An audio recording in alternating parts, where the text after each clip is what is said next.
Yes, people, welcome back to GNA TV and Chelsea Fan TV. I hope you guys are well, wherever it is that you may be around the world. We are here to talk about the performance yesterday, the 1-1 draw to Salzburg. Obviously, Sterling getting the goal with Salzburg, obviously capitalising on what I would call an interesting night, to be honest, in terms of how we played and other things. And we're going to get into that. There's loads to talk about. I've got loads of tabs opened up, stats of certain players. We're going to talk about the players themselves. We're going to do match ratings. We're going to talk about Graham Potter. We're going to talk about the idea. What did we actually fully understand from what we saw in this game? Like, what is it we saw from Graham Potter, in such a short space of time? We're going to get into all of that, but I need you guys to make sure, as always, that you're smashing that like button. Let's get them likes up, guys. Minimum is over 100 likes on both of these channels, please. So please make sure that we're all hitting the likes. We are opening up the lines today as well and give you guys the opportunity to get involved and have your say as always. But make sure, like I said, we're hitting the likes, subscribe to the channel, and let's cue that intro.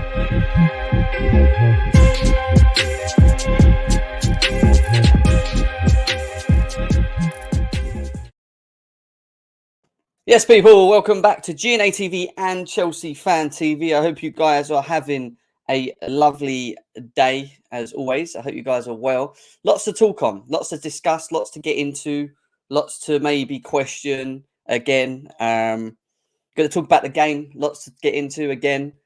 Give my thoughts and feelings on that. Open up the lines, allow you guys to come in and have your say as well. Obviously, I want to see how everyone is in the chat. So let's say hello to everyone in the chat. Eddie, how are you, mate? He says, considering Potter only had 4 days with them, I see a vast improvement, much more like it from Mount, Cover, James and Raheem. But please don't play Dave as centre-back again with Silva. We need pace there. Look, when I saw the lineup and the formation, it kind of caught me a bit off guard. When I saw Azpilicueta on the team and we had Fofana and Koulibaly on the bench, I was just a little bit struck by it. I was like, what is going on here? That makes no sense. Why would he do that? Yeah, we're going to talk about that in a bit. I agree with you, though. I do agree with it. There was an improvement in the way that we played. We was a lot more direct. I'm going to talk a bit about that in a bit. But there's still just a common problem for me when I look at us. A common problem in the team. The one says Banner FC. Liam says big ups. Surfs, big up to you. AK, big up to you. Matthew is in the house. The Jorginho lover is in the building. Big up to you, my man. Hope you're well. Anas is here. He says Chelsea fans are weird. They want Messi, Neymar, Haaland, De Bruyne. Why is that weird that they want them? They're good players. They're top players. Big up to Mr. You know who that is, Devin. Big up to him. Hope you're well. Matt, nice to see you. Steve is in the house. He says Chelsea need to take at least 4 points off AC Milan. That's going to be hard. 1 point from 6 is not good if you consider we played Zagreb and Salzburg. And look, we have to play them again. That's the thing. We do have to play these teams again as well. So in the instance of this, you've got to think to yourselves, well, 1 point and 2 games out of 6 is not good. But we've got Salzburg away, we've got Zagreb at home, and then we've got the 2 games of AC Milan, which are going to be important. I still feel that if we don't get first, that we will, we'll push for second. We have to. Obviously, we need to see better performances, and with time, I think we'll see hopefully better performances from our players as well. So we'll see with that. Big up to Declared in the house. Nice to see you, Santiago, as well. Miles says, hello, my gem. I don't think we should judge him too quickly. Some subs were poor, but he's new to this start. Look, it's very hard to point fingers at a manager for in his first game. I remember Thomas Tuchel first played his game. We drew 0-0 with Wolves. And again, we were a little bit blown back with the lineup, with who he went with. And obviously, Graham Potter yesterday decided to go with experience. And as much as maybe we didn't like certain players playing, I'm talking about maybe Azpilicueta or 1 or 2 others, he's going to, he needs time to work out what he's going to do with the team, Santiago says it's the same players. Tuchel went full Jose on that one. But says you'll give it a month or 2 before you really know what's up. I agree with that. Matt H, nice to see you as well. Holla Gem, big up to Tommy in the house. Alfie as well. How you doing? He says Charity FC, we look like a mid-table team and years away from winning the Premier League. I've been saying it for a long time, guys, that we're in a transition. There's so many areas within the team that we need to work on, that we haven't worked on, that we need to improve on. And, it's one of them things I think that will in time come, hopefully, providing we get the right DLF, we get the right recruitment, we get rid of certain players, we bring in players, we strengthen the quality and the depth. I think there's there's good times for Chelsea moving forward. I just think that we need to be patient with it all at the moment. There's a new vision, there's a new idea. We obviously heard Todd Bowley's comments. I don't know if you've seen the interview with Todd Bowley talking a bit about his plans and what he wants to do moving forward and stuff, So there's a lot to look into. Hey, Chip, nice to see you, mate. Matt, we're not going to win the Champions League. Can't believe I'm saying this, but I wouldn't mind finishing third. Go on a Europa League run is what Matt is saying. Still a bit too early, Matt. Still a bit too early to be working out whether we're good enough to get into if we're going to get through the group stages. We need to support our players. That's all we have, is what Arnes is saying. Good times will come again at Chelsea. It will take time. Football goes in circles as long as they give 100%. Exactly. So big up to every single one of you guys. Nearly 100 of you guys here. Thank you, everyone, for tuning in. Make sure you're hitting the likes, though. Let's get them likes up, please. Let's get them likes up. Let's get into stuff here. Let's start going through some bits and bobs. Before we get into the game, there's this comment that Fabrizio Romano brought out today about Christian Freund, who obviously has been linked to Chelsea. Apparently, Todd Bowley's interested in the model of how Red Bull are doing things over there or how successful they've been. And he's looked at this as being like an opportunity in many ways to kind of, take on and learn and have what they have at there and bring it into Chelsea. And I think that when you look at it, it makes a lot of sense to potentially go for someone like him. You look at his background. I didn't know much about him at the beginning, but you look at his background and the types of players that he's brought through: Sadio Mane, Patson Daka, Haaland. There's a couple others as well. There's a good list there.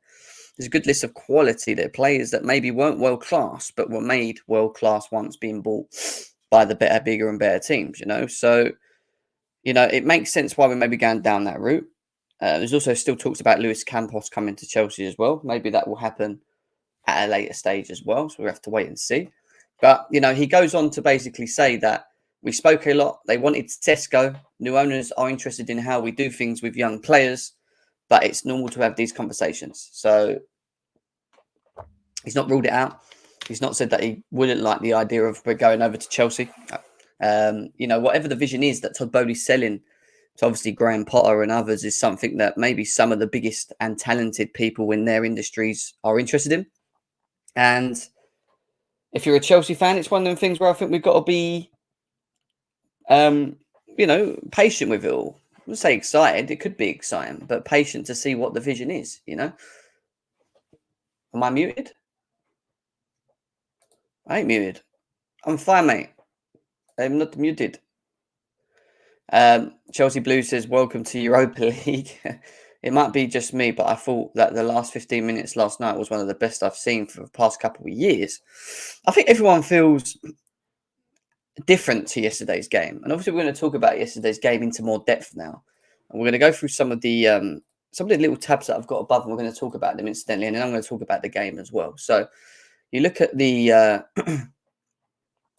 you look at certain individual performances, and you look at someone like Raheem Sterling, who was very good yesterday. He played in the wider area. Some people thought that it was a 4-2-3-1. I think it was meant to be a 4-2-3-1, but turned into a 3 when we had the ball. Again, that hybrid formation seems to be used, but Raheem Sterling had a little bit of a different role yesterday.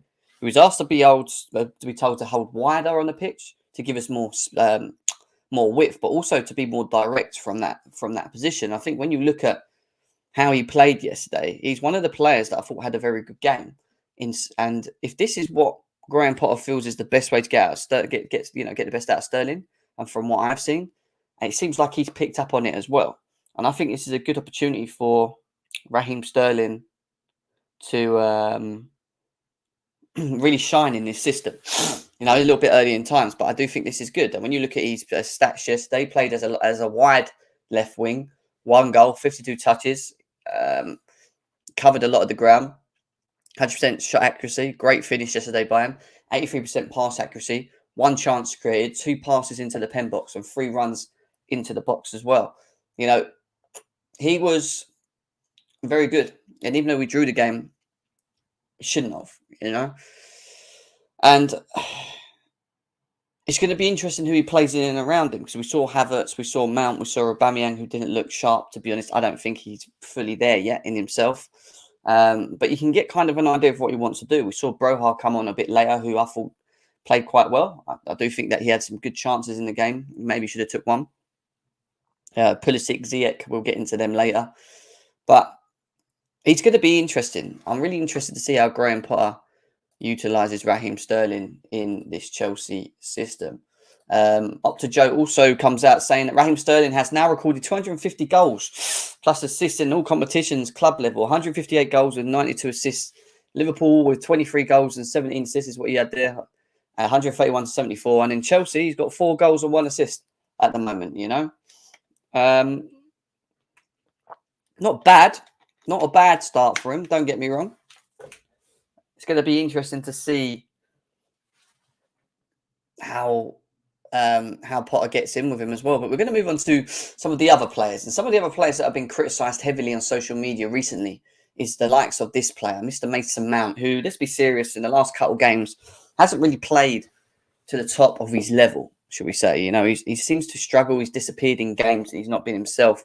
Now, I kind of felt that there was a mixed reaction from the fan base on Mason Mount. And when you look at how he performed yesterday, some felt he was useless and still not good enough and hinders us and whatever else. And on the flip side of it, there's people that felt like he had a very good game, one of his best games this season, probably his best game this season. Got stuck in, done well. The touch map says that he was busy again. He had that sort of freedom role. And him playing as more like an 8 yesterday, I would say, in what was like a 4-2-3-1, 3-4-3 with him, or a 3-5-2, sorry, with him sitting in behind, you know, in the pockets with Havertz being a bit further up. I kind of sit in between with it, is what I was saying. Like, I sit in between this feeling towards Mason Mount, especially in this game specifically, because I thought he was better yesterday. I thought he had good moments yesterday. However, on top of all the hard working, getting stuck in, some good link play, there are still little things that he needs to improve on himself. Little things that he still needs to do. And if he's going to play the 8 role and we're going to be effective in this system in moving the ball quick enough forward, he needs to make sure that he finds his passes.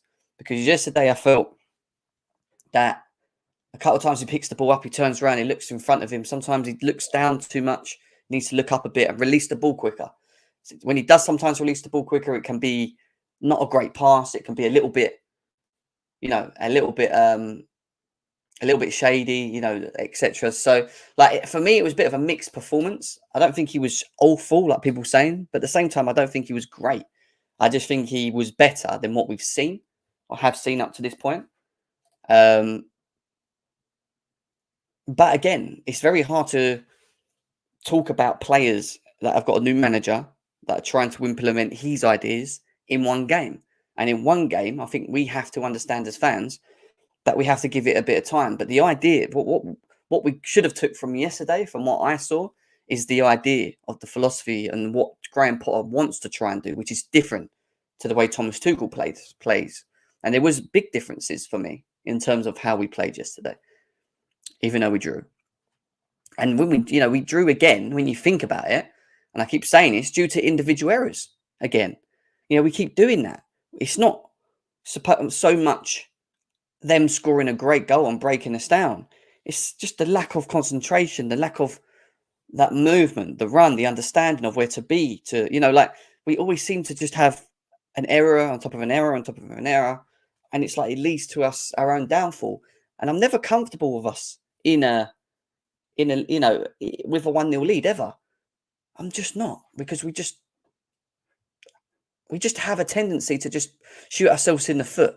And yesterday, I think Mason Mount had a half decent game, definitely better than previous performances, but still needs a lot more. Agreed.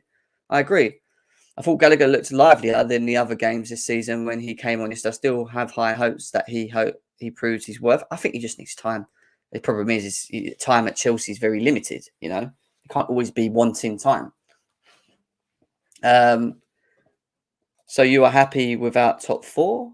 Who's not? Who's he talking to here? Who? that again is your opinion. If you feel like we're not getting top four, my expectations don't change in terms of what I feel we should be doing. I feel we should be getting top four with the squad that we have. I do. And I think we can still do that. I do. Time has to be given. Think about Ziyech, that annoyed. I mean, we'll get into Ziyech in a bit. But, Mason Mount, again, splitting and dividing opinions. Now, we're going to have a look at quickly the goal. The goal, right? And this guy specifically looks at the positions of one player. And the one player that he looks at in the lead up to this goal is Jorginho. Now, let me just say this before we play this clip. Jorginho is a part of the reason why this goal didn't happen, but he wasn't just the only part of the reason. Thiago Silva made a very rare error. Azpilicueta was asleep. Kepa, I told you guys when we done the preview that he weren't going to keep a clean sheet, even though I thought he weren't too bad, but still, I don't feel secure with him in the goal. We're going to talk about him later. There's a number of things when you look at this clip that we didn't do, and we're going to play the clip. We're going to play the clip for you guys, right? And then we're going to talk about the clip after, and then we're going to see what people have to say about this. See, I don't think this is another thing with the Havertz thing. I found that very weird because I thought Kai Havertz in the first half, that's where I want to see him play. That specific position that we've seen him, I think we just need to see. Yeah, it wasn't great and he disappeared in the second half. I agree with you guys. Second half, I thought the link-up play and movement was fine. Again. But it's just, again, time needs to be given. I blame Runov Sashik here, not quick enough to react and slow to the... All right, let's watch it. Let me go quiet. Let's watch this. He makes about 4 mistakes, so I'm going to walk through them one by one.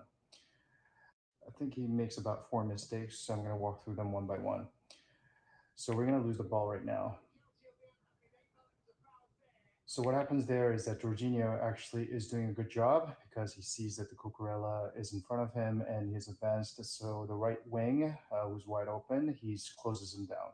Now, if it was number 6, was a proper number 6, he would have been extremely aggressive and not let that ball played into the middle by making a professional foul, clattering into him. But no, he doesn't.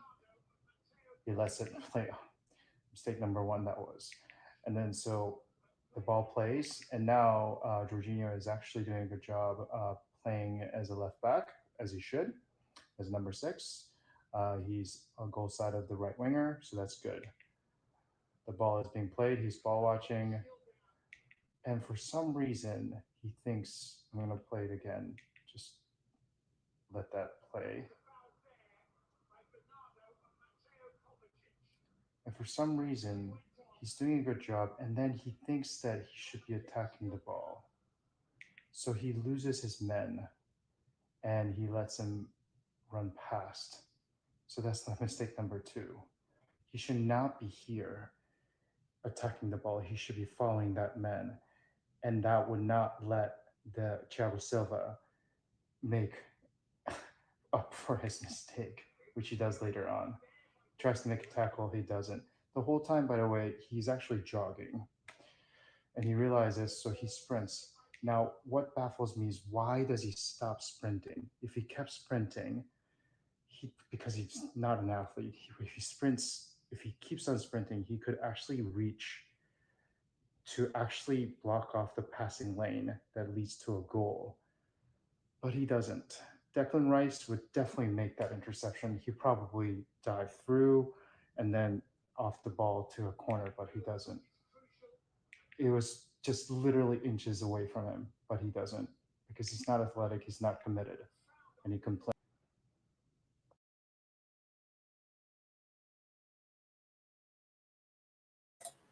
Well, look, this is why, and this wasn't just specifically to target Jorginho in this clip, but in that instant, when you look at the positional awareness, and I keep stressing about the positional awareness of them understanding their roles, where to be, where to stand, where to find themselves. To make that split decision to commit to the left, shut the space. Yeah, fine. You've left the guy in the middle, which he did, and let's reverse back to this, which was about here, right? So you can see clearly here. Can I zoom in? No. you can see clearly here that there's a massive gaping gap in the middle. Ruben Loftus-Cheek, I agree with what Chelsea databases fed us leak. He could have dropped in quicker into this position, right? He's got himself in a position where he should be, in my opinion. This is where he should find himself, yeah? Like he said, but follow the man, because what could have happened in that instance is that Jorginho stays with the guy on the right, follows him, right? This guy then only has one option, or two options.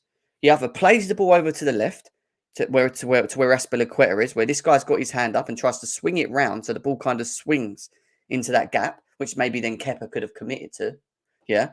Or he holds the ball, he runs with the ball, yeah, continues running and limits his options, and Thiago Silva then commits himself forward. And we've seen Thiago Silva so many times in the game take that step forward and win it on a one-on-one tackle, yeah? He doesn't. And then we find ourselves, if you watch it slowly, look, he decides to commit. So look at the gap. Look, I don't really know. Like, he said he was trying to then move. The guy was saying he's trying to move into the middle. I'm trying to see where he's from that to that. So what was he doing? Where was he going? Because he wasn't aggressive enough to go into that space and close it off. If anything, what he did was make it easier for the guy on the ball to play that ball into that space. And yes, we can talk about Thiago Silva after in that position, which 9 times out of 10, he slides and wins the ball and it goes out for a throw. But he doesn't. He doesn't in this instance, right? The guy wins the ball. But then he's right. From that point there, where Thiago Silva loses the ball and we get us up there, he should have been sprinting anyway. Maybe even Cucurella should have been sprinting to cover this hole. Yeah? And then it just leads to Azpilicueta, who, if you watch very closely, if this guy moves his thumb out of the way, you know, not being aware, falling asleep, being too slow. You like as a player, like as an experienced player like Azpilicueta, you should know that the run of the player that's going to be made is the cutback. So just follow your man. You know, he kind of falls asleep. He then puts the tackle in, goes through his leg, unlucky to a degree. And then, you know, I didn't expect Mr. Kepa to even save that. I just don't, because even though I feel that he maybe could have done better, I don't have the confidence with him in the goal. And I keep saying this. He's a better ball player out and he does this, that and the other. But when it comes to them specific moments, yeah, where you need your goalie to step up, a bit like what we had with Peter Cech back in the day. Better what we had with Peter Cech back in the day. In that instance, yeah? Just them one little moments where you need your goalies to get involved. And he did have much to do with this game. Let's be serious. There's not really much he did in the game other than, you know, play the ball out well and do his thing. Cool. But I don't feel secure with him. Even Mendy to a degree from what we've seen. You know? So it's a clear problem. And when I keep saying to people, and I said this on the chat yesterday, I said, what doesn't matter what manager comes in and what system we try to play or try to achieve to play, we will always still be hindered. We will always still have issues with this current crop of players. And I keep saying to people, I do not trust some of these players. I don't trust them. So you can play whatever system you want, yeah, which is fine. But until we improve the squad depth, until we improve the core 11 in certain areas, we are going to have the same issues. And the fact that we still make common errors in our games, or have these common moments of lack of concentration, lack of the right decision, lack of understanding of your role in that position, because we have them lack of moments from the team, it leads to this. Where we dominate, keep them quiet. They didn't offer much, but they have that one chance. Like every other team that does when they come to the bridge. They have that one golden chance. And they take it. And they take it. And that's what they did. You know, we could talk about the forward line and other things and whatever else, and we'll get into that. But I do not trust some of these players. I'm going to keep saying that. I don't care what manager comes in and what system we play. Some of these players don't deserve my trust. I'm not talking for you guys. You guys have your own opinions of this team. But my opinion is that I don't trust some of these players. Because to me, since Lampard, I'll start from there to this point, none of them can really build any sort of consistency in their performances other than Thiago Silva. None of them. None of them show us any consistency in this in their game, or show us that they can play to the level which helps the system benefit or become better. They don't show that. You know, they go and they have really good games one week, and then it's really good. And then the next minute we do this. But we're doing this every week now. It's becoming the norm, what we're doing at the moment. And this ain't got nothing to do with Graham Potter specifically at the moment. On his first game. This is not what I'm here to do. What I keep saying to you guys is the issue is certain individuals in the team. We have the same problem. It doesn't matter what system we play. We're going to be limited to the way that we play that system because of certain individuals in the team and the depth. Time needs to be given, and I'll give time because Graham Potter's a new manager. But I don't trust these guys. I don't trust some of them. I'm telling you now. Over 300 of you guys here, nearly 350 of you guys here. Big up to every single one of you guys. Make sure that we're smashing the likes. 26 minutes in. Lines are going to be open shortly as well to get you guys involved into this. But we just saw that, you know, decision making from Jorginho to lead into that goal. He done the right thing by going to the left. He should have stayed to the left. That guy said that he tried to close the gap in the middle. I don't even think he did that. All he done was make it easier for the guy to make the pass, which he did. And the guy got passed through. Thiago Silva doesn't make a great challenge, error from his part, and Azpilicueta falls asleep. And Kepa's never saving it. Because I don't going to say it, because I call him T-Rex arms, but no. Like, he's just never going to save it. This is what I'm saying to you about this. And I knew he was going to concede. He did have much to do yesterday, and he wasn't overall bad. But I just know Mount can't just be a squad player. You know, we're going to talk about Mount a bit later. Another one who has not really performed in his last two games, you know, and again, is it the injury? Is it whatever? Is Aubameyang? Aubameyang's come out and said, I'm going to need more time. I'm not 100% fine. It's not easy to play with a mask and an injury. Let's hope I recover 100% as soon as possible.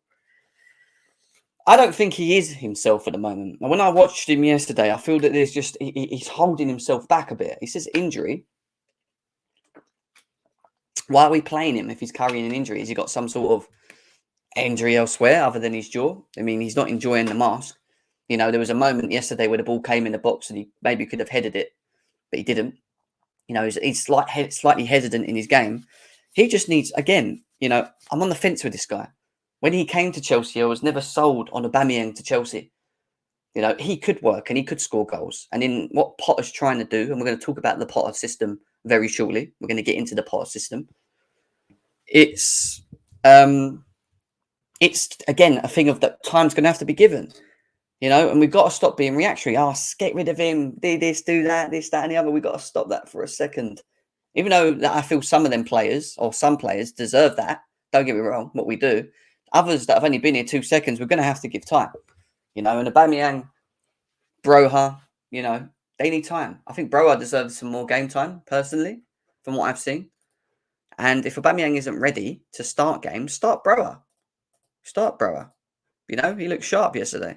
He has been looking sharp when he's come off the bench. But there we go. That's that. Moving on to Cesar Azpilicueta's comments via Simon Phillips. He says here that after losing the first game, we were in a tough position, and now it's a bit worse. It is still in our hands. We work hard with a change of manager. We try to adapt as quickly as possible to get the ideas and affect them on the pitch. Yeah, fine. I get that. Work hard, this, that, and the other. I just think Azpilicueta, along with maybe Jorginho and others, should really be rotational players. I don't think these are players that should be starting every game of the season for us. And to have Fofana and Koulibaly both on the bench, I mean, I'm not even going to question Graham Potter yet, because maybe he had his reasons to do that and he maybe wanted the experience side of it. I don't know, but I just wouldn't have started him. I just wouldn't have started it. I don't know how he got in the team, to be honest. But it is what it is. You know, he says that we need to work hard. Yeah, work hard. You know, show us. Adapt quickly. We ain't got time for you to need time in that instance. We need to start winning games now. We're kind of a bit, because now we've got a week or two break, I think, because we ain't playing Liverpool on Sunday, and then I think we're going to international. So, you know, time to recoup, sort yourselves out, train hard, get involved, do your thing. Now, what has to stop from what I've seen already from people is this. What is this? What is that? And funny enough, it's a Jorginho lover.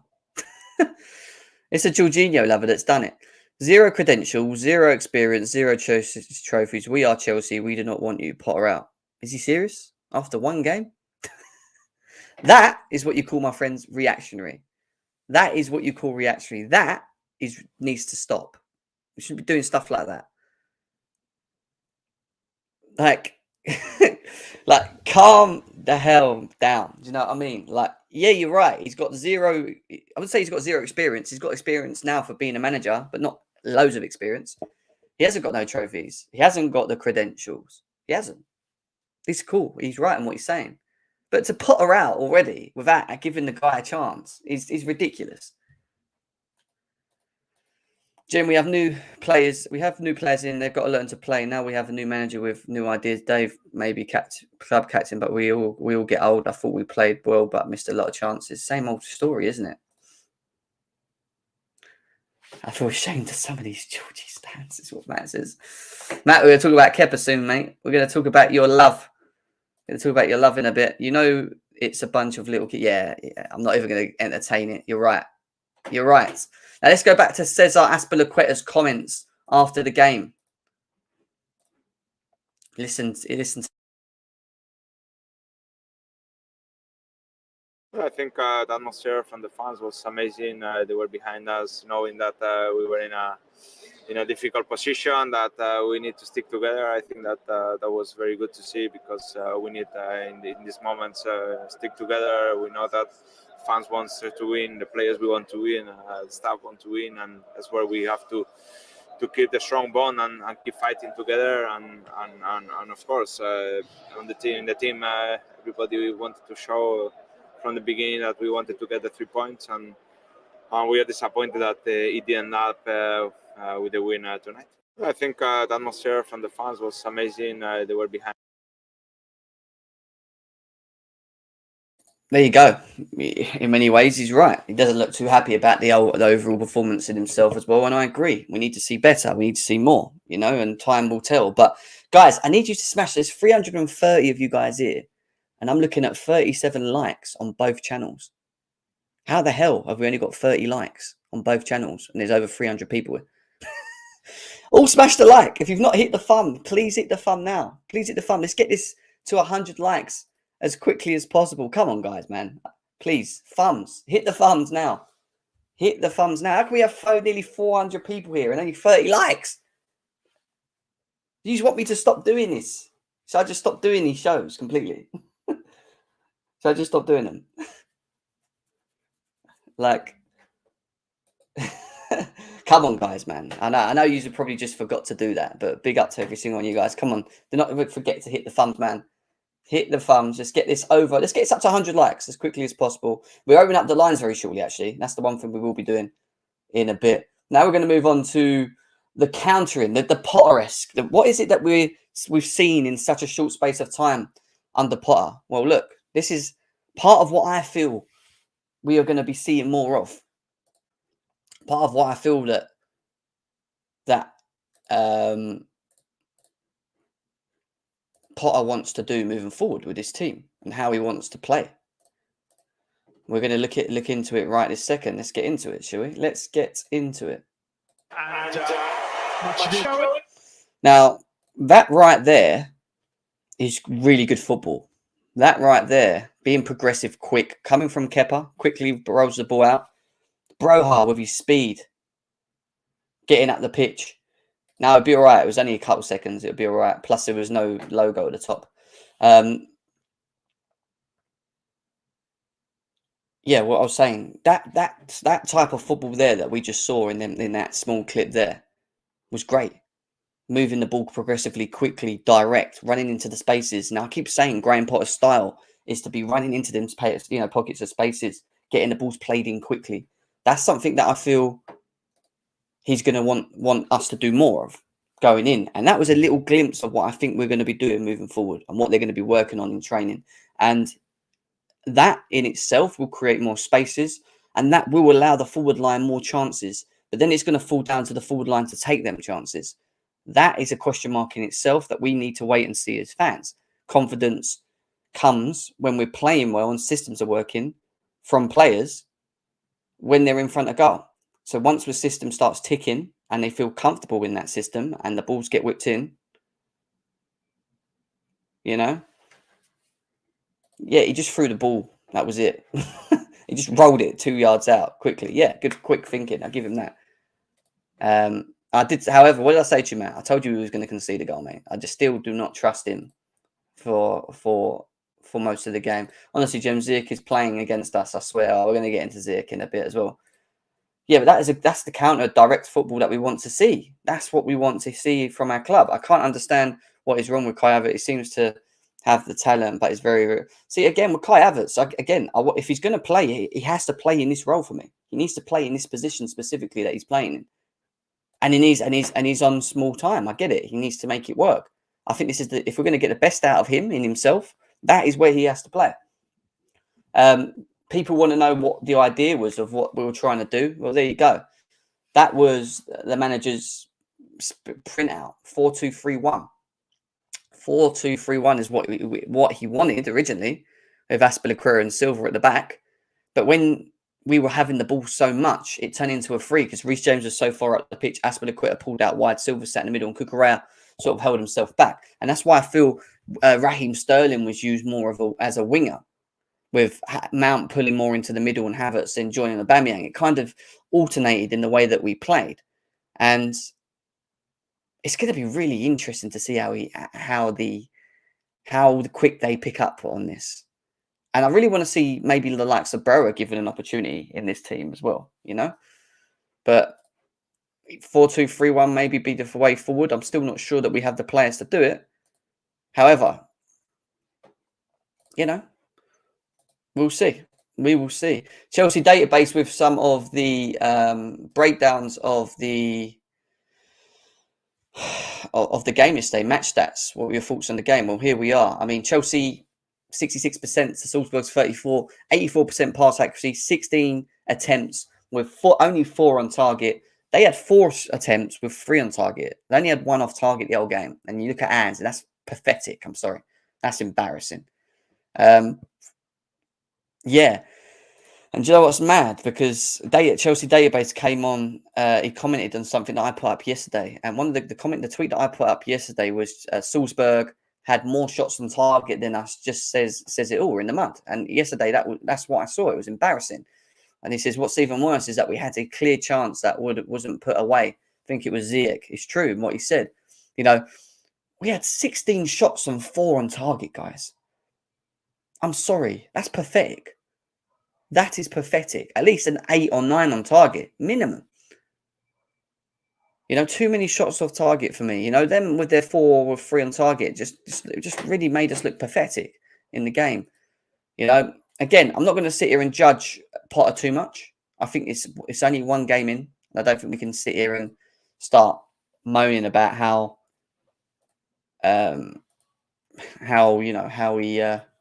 he's lined up and stuff. He's going to make decisions, maybe the wrong decisions and whatever else. But we're going to get into the player ratings. Obviously, I'm going to allow some people to come in. So whoever wants to come in and get involved in the player ratings, the link is in the chat. Come in. We've got a good hour or so to go on the show. Still to go. So who wants to come in and talk about the game and go through the player ratings? Give you the guys and talk about the game. But make sure we're smashing the likes, though, because if we ain't got nearly 100 likes yet, and we haven't, come on, guys, smash the thumbs. Hit the thumbs at the same time. Subscribe to the channel as well. What are we saying? Who's going to join? We have got AJ in the building. First guy in the house. He's driving as well. AJ, I don't want you crash. Yeah. No, I'm not driving, guys. I just got back home. How you doing? I'm good. Just to start with some positivity. I know we're disappointed in the result, but just look at, how we played. Look at the changes, look at the chances and half chances that we created. Look at the areas we got into. There's a lot to be positive about. I wish we won the game, and we would feel 20 times better if we won the game. But just to start with some positivity, I think we played pretty well. We just got to finish our chances, and that's always been our problem. So I'll just leave it at there for now. Matt, what was your thoughts on the game, mate, before we get into the player ratings? Yeah, that's what I mean. Man, honestly, I think 5 a.m. game, so much effort to wake up for it. No appreciation to the fans playing that game. I think it was just quite, honestly for me, it was quite boring. But it's just the same old shit. I've been saying it. I would have rather lost a small battle to win a large war with Thomas Tuchel. But people want to come out, blame the system, blame the manager, when the whole time it's always been the players. Fair enough. Indiana, I know you're not a Chelsea fan, but you are in the house. I'm sure you want to give your 2 pence on the game yesterday. What was your thoughts on the game? First thing, hello all Potterphiles. I think you're being a bit harsh. I think you've got a new manager, and I don't understand why you're basing his football or his system on last night. I think is obviously at Chelsea, it's going to be a long process over the next 2 seasons. Yeah, I think there were good things you can take from that game, and also I don't think you should be surprised by the negatives. You know what these players are. You know the issues with midfield, the balance. Yeah. I already spoke today to Jem about Jorginho. I think he's so for me he's a player that I feel you need to buy other players in to get around, just because I don't think you have that balance in midfield. I don't like seeing Mason Mount and Kovacic together in midfield. I don't like Jorginho with any of them. I don't think you can rely on Kante. The biggest mistake I think you made is midfield. I'm interested to see how Potter reacts to last night, because I think he went with a back 4 in order to control the midfield a little bit more. My question to you all really is, do you have the players to do that? Well, we don't know that. I mean, with Zakaria, we don't know what to expect. He could be the key, and I'm not saying putting it all on him, but he could come out and be a player that allows the system to look better. We've not seen it yet. He's not been given the opportunity. I do feel that we need to buy in that area still. I agree with you in terms of the balance. Just not good enough, really. Ruben Loftus-Cheek for me is not a 6, shouldn't be there. I don't know why we're using there. Conor Gallagher for me is not a 6, shouldn't be in there.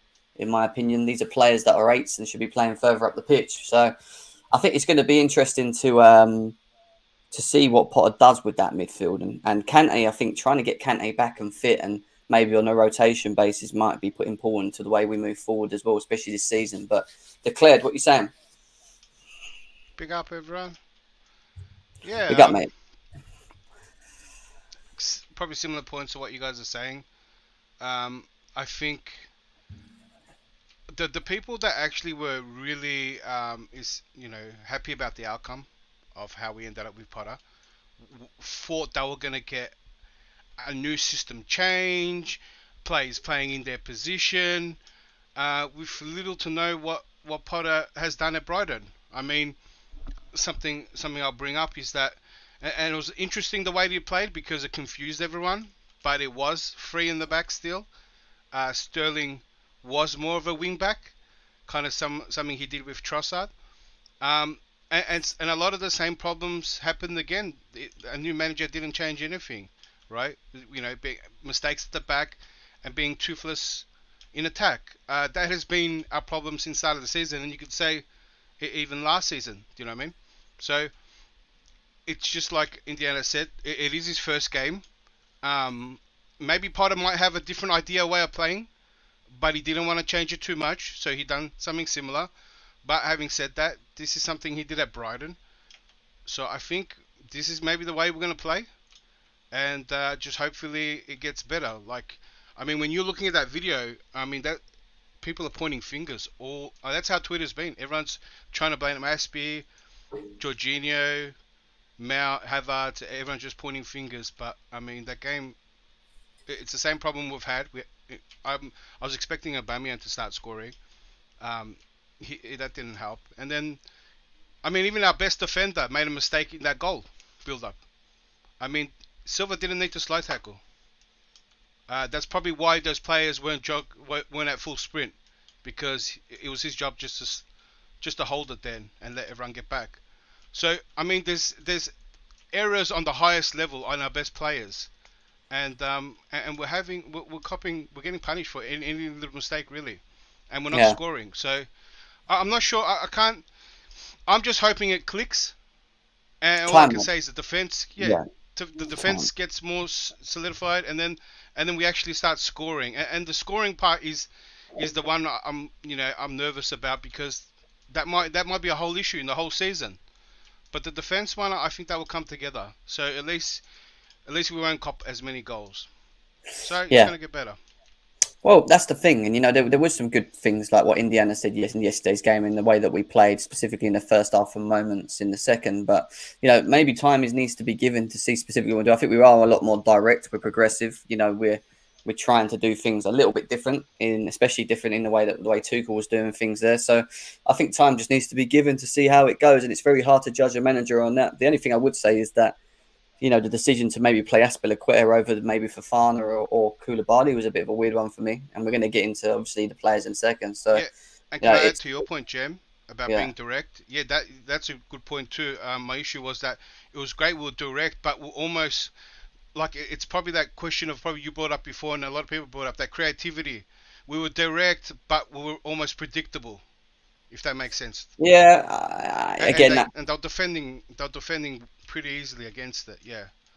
Do you think Aspie was brought in just to have that player with experience, that more of a leader, in the back four, and then allow and put three in midfield and try and get Reece James to create a bit more? Because I know he's the captain. I'm just saying that when I look at Chelsea in the midfield.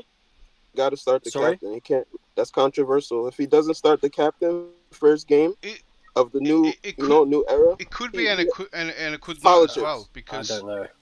Yeah, no, because it makes sense to have him there for his leadership, but the way we were doing the build-up play, and he wanted it from deep, right? Because it's kind of similar, but he had Sterling didn't come back, so Cucurella goes out wide, Silva and Aspie come deep.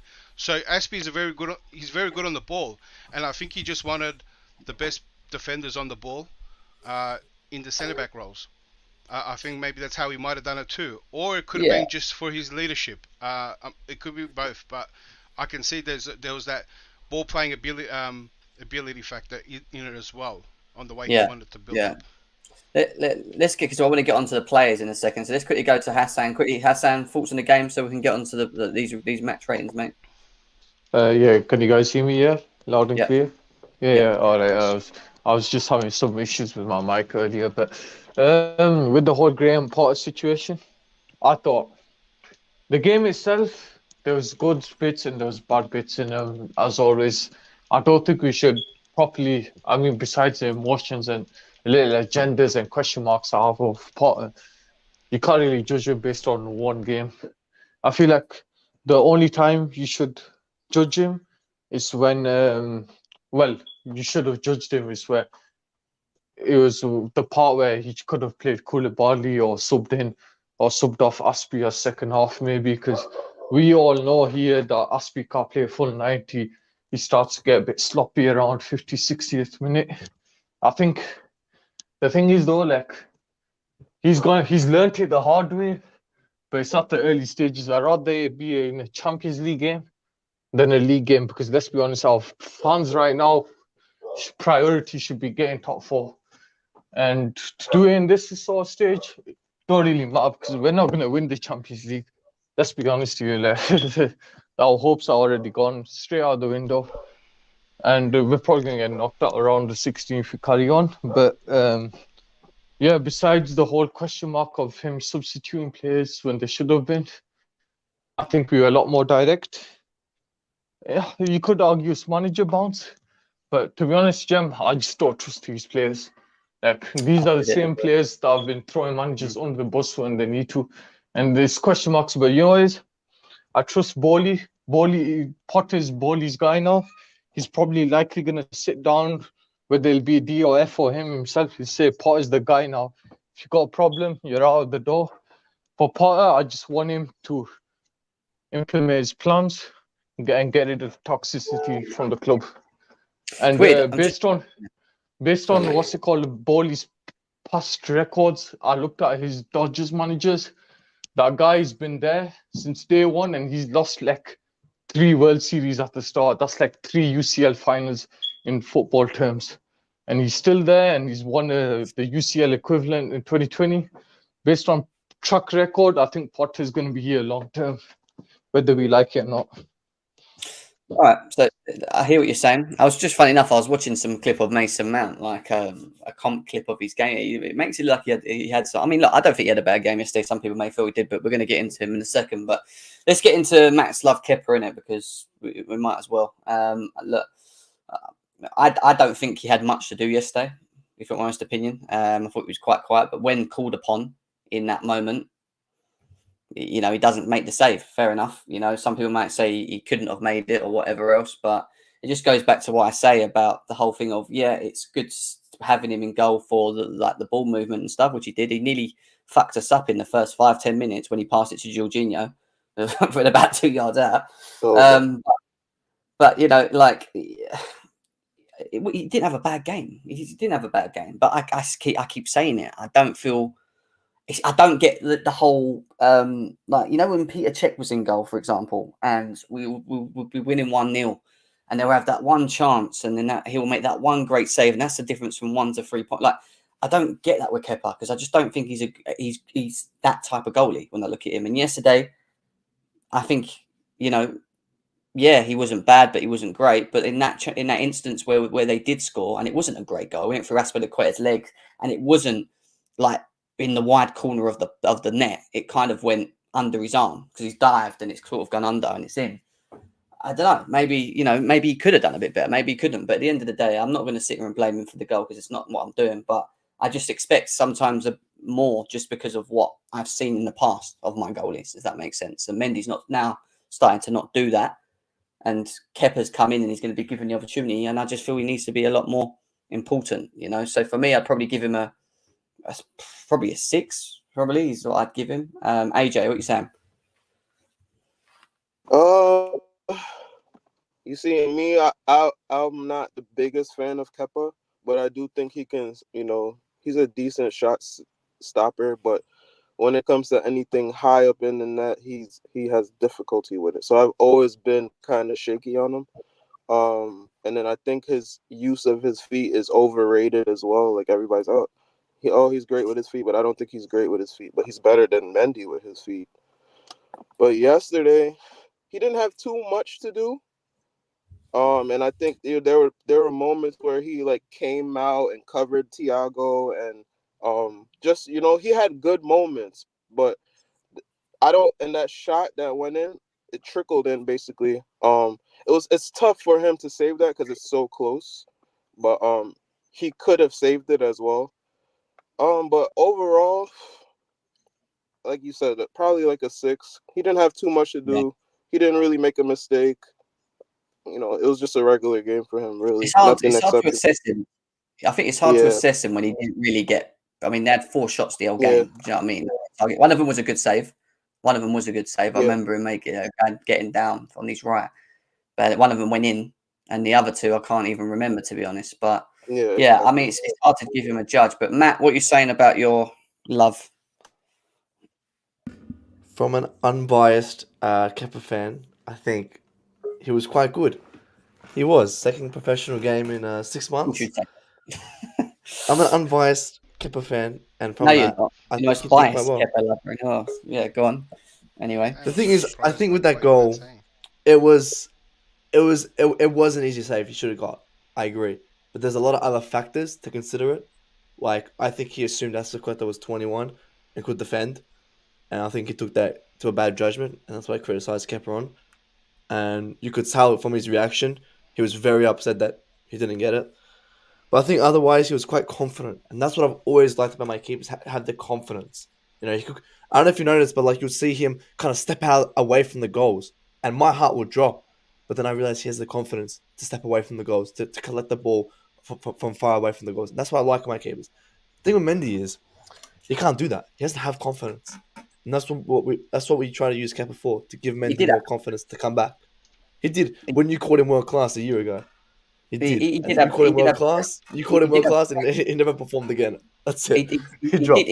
Yeah, but your argument is Kepa's better than Mendy, and that stinks to me. And that's what annoys me. I never said that. I said that if not at the same level, they're just below. Mate, you were running around constantly, banging on every blimmin' YouTube channel about how Kepa needs to go and goal, even when it was nothing. Because he does. And this is one because you like him or not, you hate him, you love him. He's number one.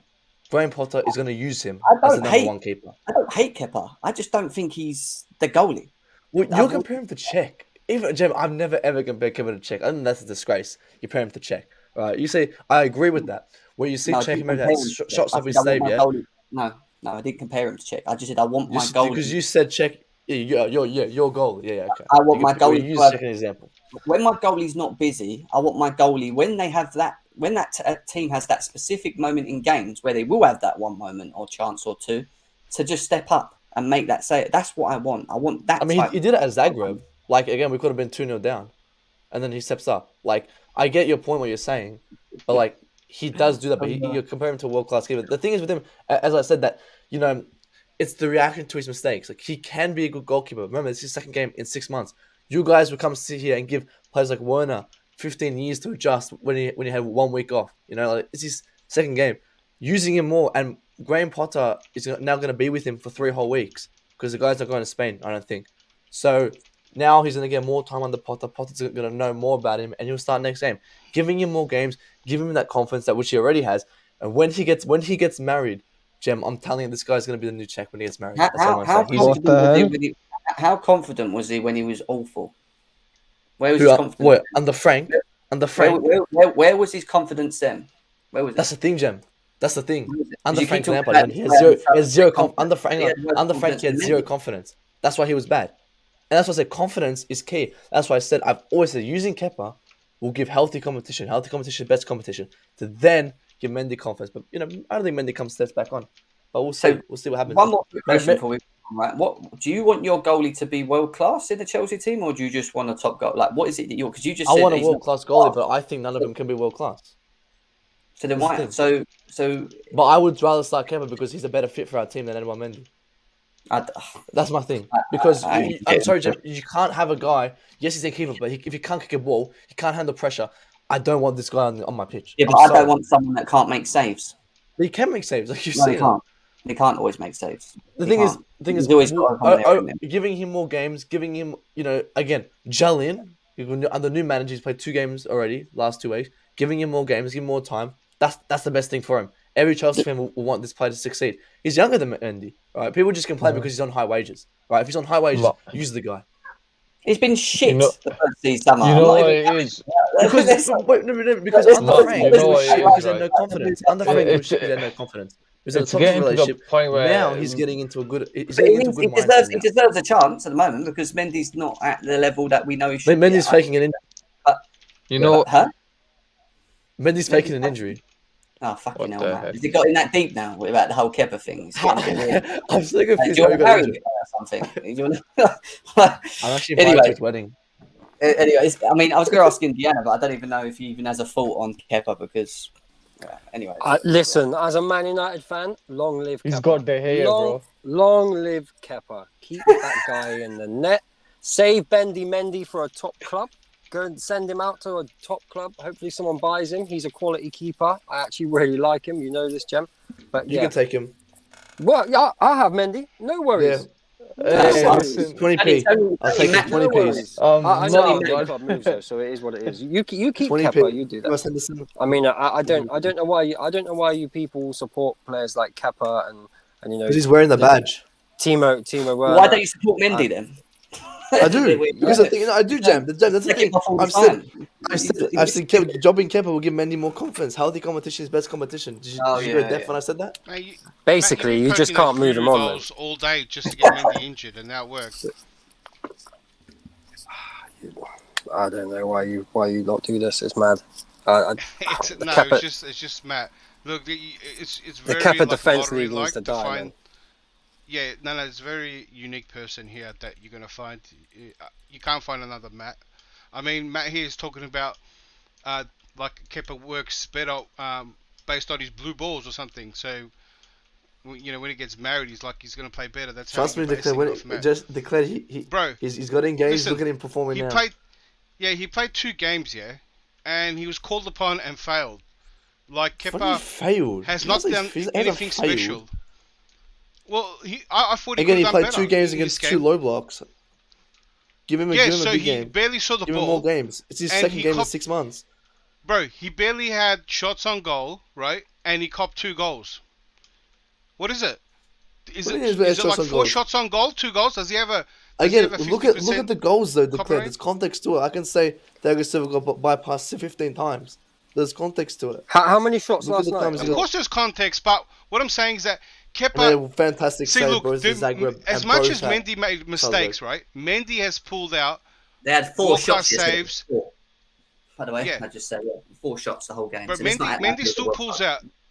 Yeah, Mendy still pulls off, right? World-class saves that in some scenarios it separates him from the normal keeper, right? But Kepa is just doing the standard. And even yesterday with his feet, right? You can say this is where he excelled. He gave Jorginho a hospital ball that almost cost us too.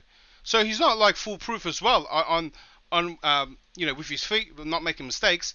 Kepa, Of course, he's making mistakes, but he's better than what we have. He's Everton level, man. I'll give him Swap something. him to Everton, man. Kepa is very average at the moment, right? But he hasn't. I'll give him the fact that he hasn't played, right? But the fact that this is what I talked about, Matt, about dropping players, right? And dropping Mendy was a big one. Kepa needs to play his best football in these games. When Mendy is out for 1 or 2 games, right? This is when he needs to play his best.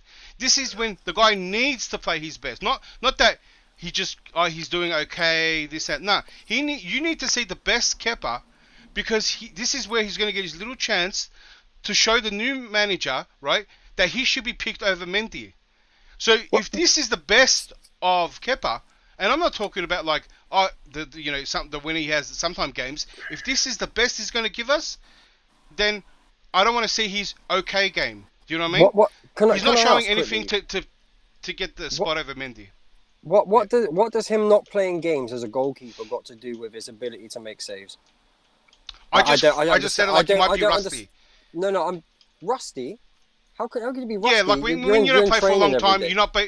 Yeah, but this isn't like he sat on his sofa popping M&Ms. Yes, but he hasn't played in professional atmosphere. But there is but Indiana, you know, there's a different level from training to actually game day. This is training. Mason now had 4 Ballon d'Ors by now. There really shouldn't be on training. But there really shouldn't be as a goalkeeper. I understand. No, but I understand there can be. I do get your point, Indiana, too. Right? There shouldn't be. Training should be as intense. But there is a difference. I know it too. Not in terms of saves. If you're talking about being under pressure on the ball, making passes, making those decisions, get that. Distribution I and can stuff. agree Yeah. with. Distribution, like you're under pressure. I get that. But making saves, So you just answered your own question. is not. There's making saves under pressure, making saves for people in front of you. I'm talking about the whole aspect of saves game day. are instinctive. A lot of the time, the top goalkeeper is an instinct. That's what separates strikers from each other and separates goalkeepers. But players can pass the ball. That's a reality. But it comes down to pressure. There is a bigger pressure. I disagree completely. You got to understand that there's a big pressure when it comes to game day. You can do in training, you're relaxed. There's no consequence. No one's watching. There's no crowd. There's no atmosphere. There's no pressure. You're not in the moment. Game day brings a lot of everything, and if you're not playing games, right, You missed that. You missed the intensity. You What's do miss that. What's that got to do with it? That makes no sense at all. Like this That, isn't like that is his a first major time factor playing. with players and everything. And Yeah, then I'm not Yeah, gonna but like. he's. But have you ever like played? But you're football, like, acting going like from training to declared games? the way you're wording it like Yeah. he's got no experience in professional Yeah, football. exactly. Yeah, yeah. I don't No, The agree way no. with you that at all. articulated What that. I'm saying is that this what I've underlined is happens to every player, right? And when you're out for that long, like you guys got to know that Kepa hasn't played for quite a long time, right? Mm. And But you start declared to should forget. You that start to forget it. motivate him because he's got nothing to lose because he knows this is the moment. You do have Guys, something to lose. You do have, we you do. lose your We do. No, back but to the he bench doesn't spot. because You know what I mean? Mendy's not fit. He knows he's gonna lose his place once Mendy's back fit. Hassan, Anyway. what's your thoughts No, quickly Hassan, on it? I was making your point. Declared, 1 second, because we're going to be stuck all day on one player at the moment. So, Yeah. No, We no. can have a Kepa debate another time. what's your thoughts on Kepa? I think he's just a stopgap player. I think he's just gonna be here till Mendy's fit. I think Mendy will come back in despite his flaws in distribution. Whether he should have made that save or not, I do not know. Because I think that's a collective error as a team. And yeah, whether we like it or not, he's here for the next game or two. I don't know. I don't know how long Mendy's out for. I don't know if it's a tear or whatever the injury is. It could be up to 6 weeks, but He's we'll faking see. it. He's faking it. He's faking it. He's faking it. It's probably Oh, got just yeah, a he's sore, faking it. sore toe. Probably cut his finger. Because that's what There's a band-aid on it. He's faking it. I know. That's the only way Kepa can play. Right, let's go on to Marc Cucurella. I thought he was pretty decent. I like Cucurella. I think he's a top player. I think he moves the ball quickly. He's forward. He's aggressive in his play. Give him a 6 yesterday. 6.5. I thought it was decent. Not much to say other than that. AJ? Yeah, I think Kuka was pretty strong yesterday. I think that was maybe his second time now playing in that center back role at Chelsea. And I do think that that was better than the first time he played there. He was strong in the tackle. His passes were crisp. His interceptions were good. He's actually good in the air too, which is actually pretty surprising. So I think he had a strong performance. Actually, I'd probably give him like a 7. Fair Maybe enough. 7 on that Yeah, one. 7. Yeah, I'll give him a 7. Matt, Cucurella, impressed? I think it was quite good. I think, like coming in, and again, like, I don't even know where he played. He was quite everywhere, and that's I think the one criticism I get. I think it's a bit all over the place, but that comes down to what we were playing, and Winter, you try to get on that pitch, man. I doubt let's you can get do back. that. But I think Cucurella is definitely been a fantastic player for us, 100%. I think people disregard him. I think people, give him criticism. I think he's been very, very good. Yesterday, I think, he never really got beat 1v1. He was beating somebody 1v1. So I really rate this player. I think he's a great player under Potter. I hope he can succeed more, but he was great yesterday. All right. Indiana, do you like Cucurella? Do you think he's a good player for Chelsea? Yeah, I like him. I think he's a huge upgrade on Ben Chilwell. I like his intensity. Do you know what I like yesterday? I like that positionally he knows where to be all the time. Yeah. Even if he's not there yet, he's on his way, right? And I think you need those players, especially when you got OOP, FC, and centre back. So I really like the relationship he had with Kovacic yesterday. When you get onto Kovacic, by the way, he's a 10. No one can say less than that. I thought he was outstanding yesterday. But yeah, I'd go with a 7. Fair enough. Declared, quick one on Cucurella. Good. Yeah, I like how Matt just said. Yeah, under Potter. Yeah, Chilwell, like he hasn't played it under him before. I mean, looks like Cucurella was the only one on the field that knew kind of what Potter wanted. Played the left centre back, overlapped with. He wasn't playing a fullback role, and went and assist Sterling to overload that side when we need to. So it was utilising one of our centre back roles greatly. I think the position that Potter wants to play him and the player was great. And I'll give him like a 6 or 7 or something like that. Hassan? I just thought he was decent. It was a bad, but it was absolutely fantastic. I think he just did a decent job up and down that flank. And besides, I don't know. I don't know if he was part of the collective goal yesterday because I did see the replay. But yeah, I mean, besides that, I think he was decent. That's all it is. There's not really much to say. I mean, we're on to Thiago Silva. Obviously, he did make the individual error, which led, and I mean, I keep saying with that goal, there's a number of errors that led to that goal. But yep, he made an error in himself. Something that's very rare when it comes to Thiago Silva. I still think he has been consistently our best defender, and he is our best defender still at this point. He's irreplaceable, and at the age of 38, to still be playing at the level that he plays, when you've got people supposedly in their primes or going on to their late 30s on maybe slight declines or not being able to play at that same level, is just embarrasses them. I keep saying it. He's the best free transfer I've seen in years. We got him for free. You know what I mean? Like, I don't think there's many players that sign for clubs in the Premier League for free and have been as good as he has. And that's how good he is. Ericsson says hello. Ericsson, fucking Ericsson. He just got here. But yesterday, look, he had that moment, didn't he? You know, usually he would slide and the ball would go out for a throw in the same. I think he's kind of, in a way, mistimed the way he slid.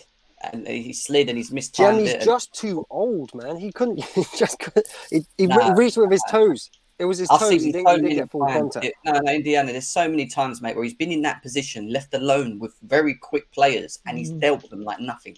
Like, don't get me wrong. He's your best defender, but I think he would in that tackle, in that instance, he was just too slow.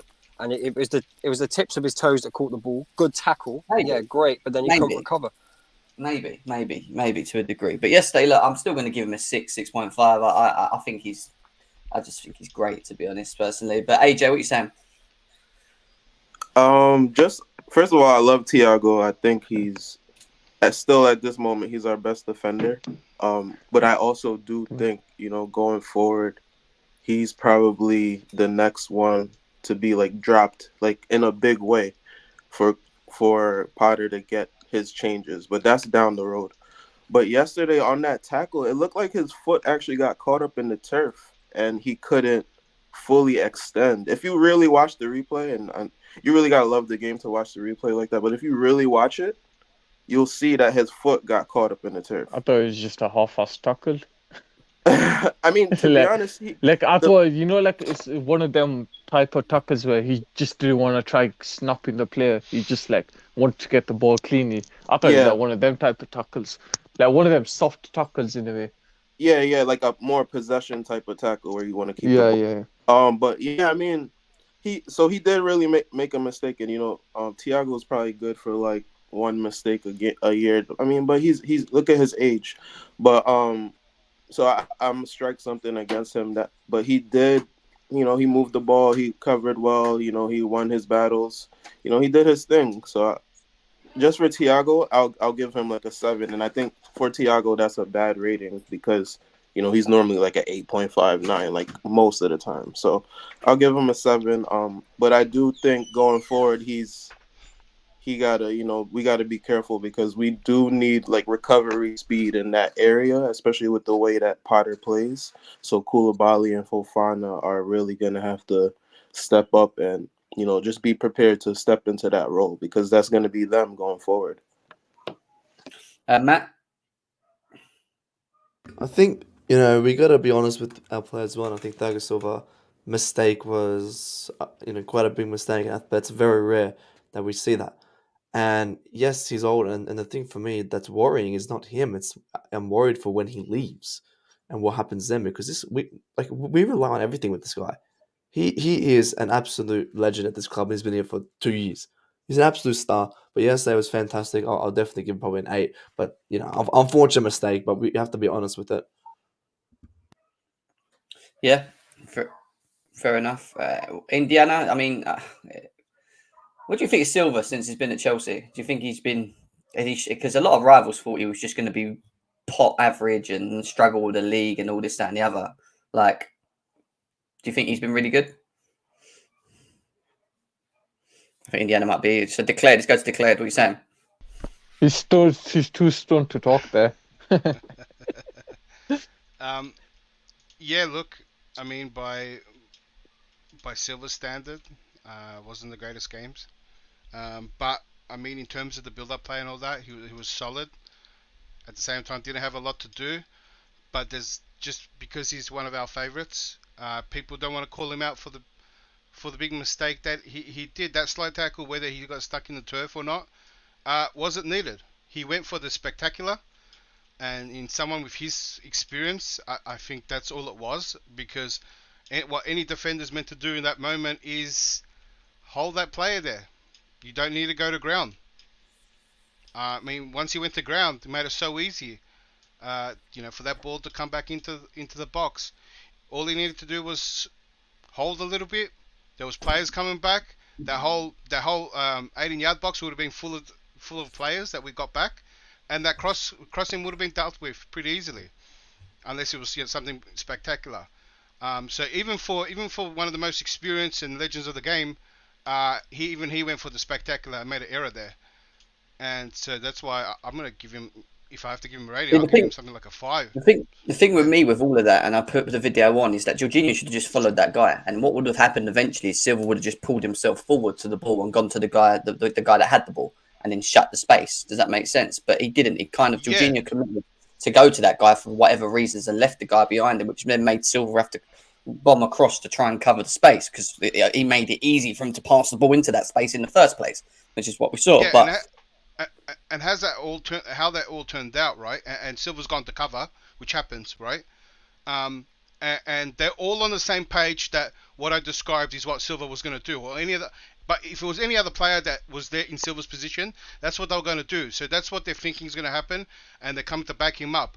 Once Silva's gone to ground, that's caught our players off by surprise as well, right?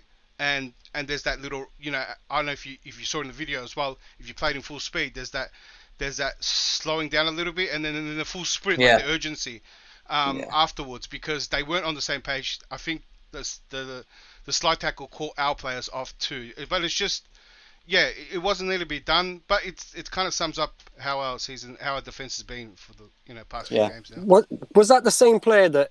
So about 5-10 minutes maybe before, Silva makes that same tackle, but in the middle of the pitch.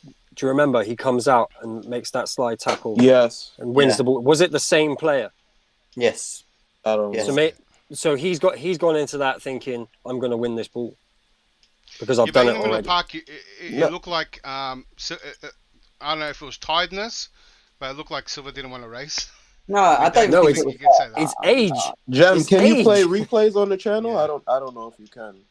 I think he's mistimed it personally. I keep saying it. He's not followed through committedly and won it and knocked it out for throw. And I think he's kind of slid into it and then got stuck under it. And the guy's not even gone over. He's still managed to just take the ball off him and go through. That's what's happened. He's just made a mistake, Jem. He had time to face it. I agree. It's an error. It is what it is. But Gunner Down Under says, "Big up, boys. Even though I'm a Gunners fan with my own channel, Gunner Down and Under wanted to touch on this morning. You got robbed for a clear handball in the box on half time, then Aspie deflection for goal. Big up to you for the donation, mate. Nice to see a Gunner in the chat. Thank you for the donation as well. Do we all get $2 each? Or is it? Hey, I know that was going to happen. Hey, because you sort of have no communication. We need to move forward. Otherwise, we're going to be sitting here for so long talking about one moment. Hassan, I'll ask you quickly again, mate. Thiago Silva.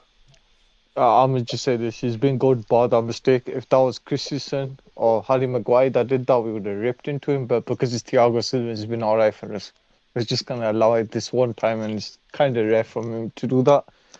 I feel like he tried to look a bit elegant doing that, like what he was saying before. One of the guys, a possession-based tackle, like tried to quickly get back up on his feet, but obviously he mistimed it, failed miserably, and it's a collective error, but he should have got that ball from there. Fair enough. Let's move. I was going to go to Aspie, but I can't be asked because, to be honest, that'll be another long one. He's a straight 5, isn't he, Jem? Straight 5. Yeah, I just ain't got nothing to say, really. Yeah, like I'm shocked he even started, to be honest, and that's how I feel about it. But I want to get onto like the midfield and the forward line, which we. Who do we want in that RCB role, though? If we're going to keep Cucurella at left, Fofana probably. Fofana. I think I want to see Koulibaly over there. I honestly. Or whoever, we'll try any of them, other than him, Yeah. Spend heaps of money on those areas, Why wouldn't we use Fofana or Koulibaly? We got Jorginho next, and he divides opinion in the fan base. This is the least I'll say. Some people think he's so shit, it's unbelievable, and don't like him. Others think he's the greatest thing, like Matthews in the chat, since sliced bread. You know, like he can't do anything wrong. I've always held the same thought when it comes to Jorginho. I think he's a rotational player. I don't think he's a player that should be starting every single game for Chelsea. And I keep saying when it comes to the hindering of the system, like us, it doesn't matter what manager we have. There are always specific players that I just don't feel can play to a consistent level and make the system thrive or benefit from the system or make the system better. And that's and I just think he's one of them. And I don't really think it's just, I don't think it's because he's crap specifically. I just think he's a very limited player in his ability. And what we ask for him to do in our role is a lot. You need to be quite, you need to be a player that has it has the recovery speed, that's quite physical, that can, dominate and win and defend on his own without having to have someone close. Michael Carrick never had recovery speed. Yeah, but then again, Michael Carrick was a big frame. He wasn't someone that got bullied off the ball very easy. Or had a frame of a 6-year-old. Which is what Jorginho. Look, I'm not going to sit here and start slagging him to the death because I can't. Everyone knows my thoughts on Jorginho. I don't think he should be starting games for Chelsea. I don't mind having him as rotation. I think he can work in certain games, but he's not someone that I see. If we're going to win leagues and get back to where we are, I don't see him being the player that needs to be. Should be in the team day in, day out every week, to be honest. That's my opinion on it. And I just don't think he's a consistent player whatsoever. So it's one of them ones where I just feel, yesterday's performance, people should put stats up. He won all his ground duels and whatever, fine.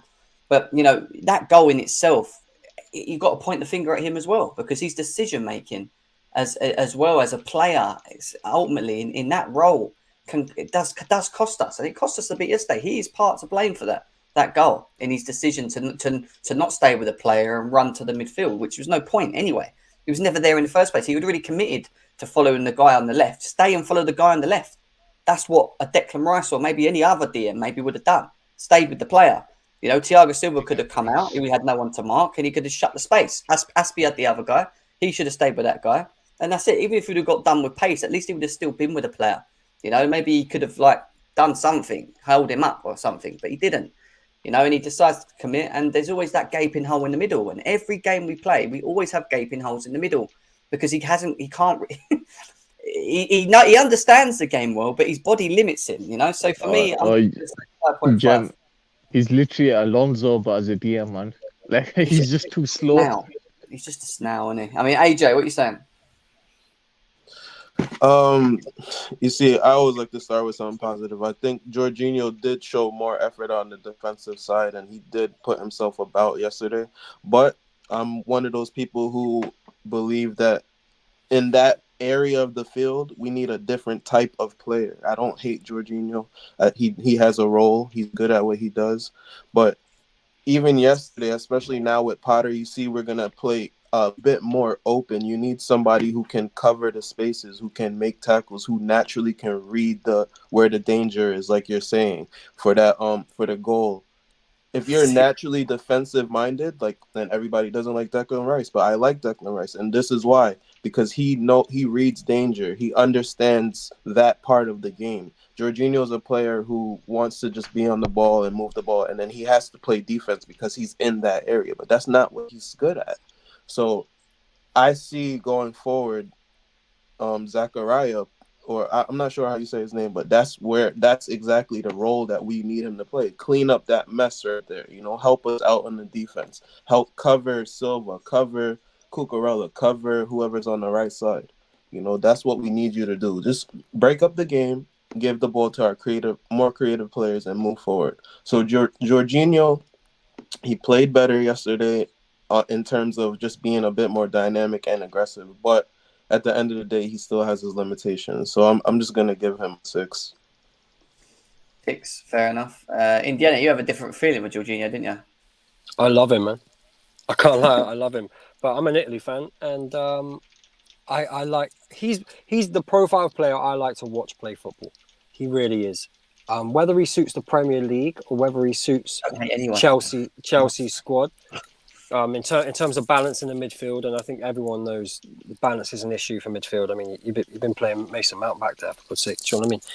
So, but for me, the way I would explain it is, watch Trent for Liverpool when they have their starting midfield in there, and then watch Trent for Liverpool when they're a bit of a mess and they're playing James Milner in there.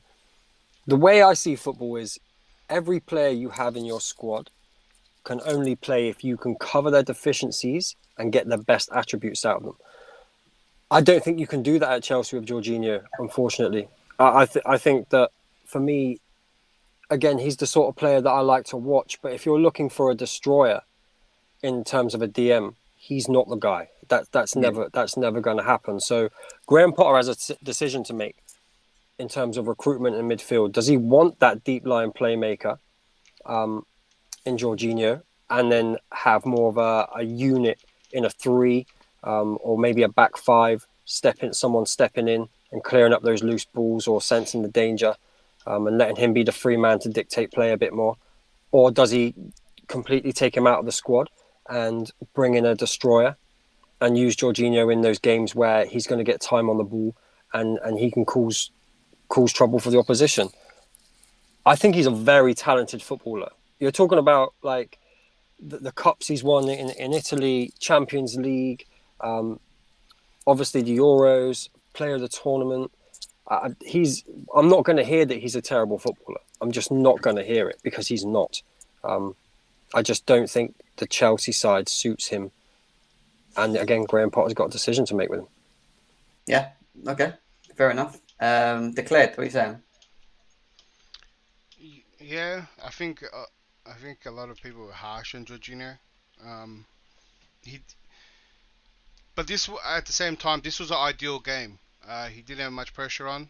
I'm kind of waiting to see if we play the same way in the next big games, and to see how he copes. But he was a lone DM. The build-up play seemed to be the biggest priority for Potter in yesterday's game. He played a big part in that, with one less player, so we can have more midfielders. So under Tuchel, we had more players in the build-up. So Jorginho was a bigger factor in moving that ball. But that's what he's good at. I mean, everything else is no surprise to us. You know, the lack of defending and stuff like that. That is no surprise to us. So it's not something I expected all of a sudden. So for what Jorginho did, I thought he did okay. Hassan. I was gonna say, I think what Anna was saying was true. I think he's a decent player. There's a decent player in him. I just don't think he suits Chelsea. I just don't think we need a register in our squad. I think he played okay yesterday. There was times where he was just a little too slow.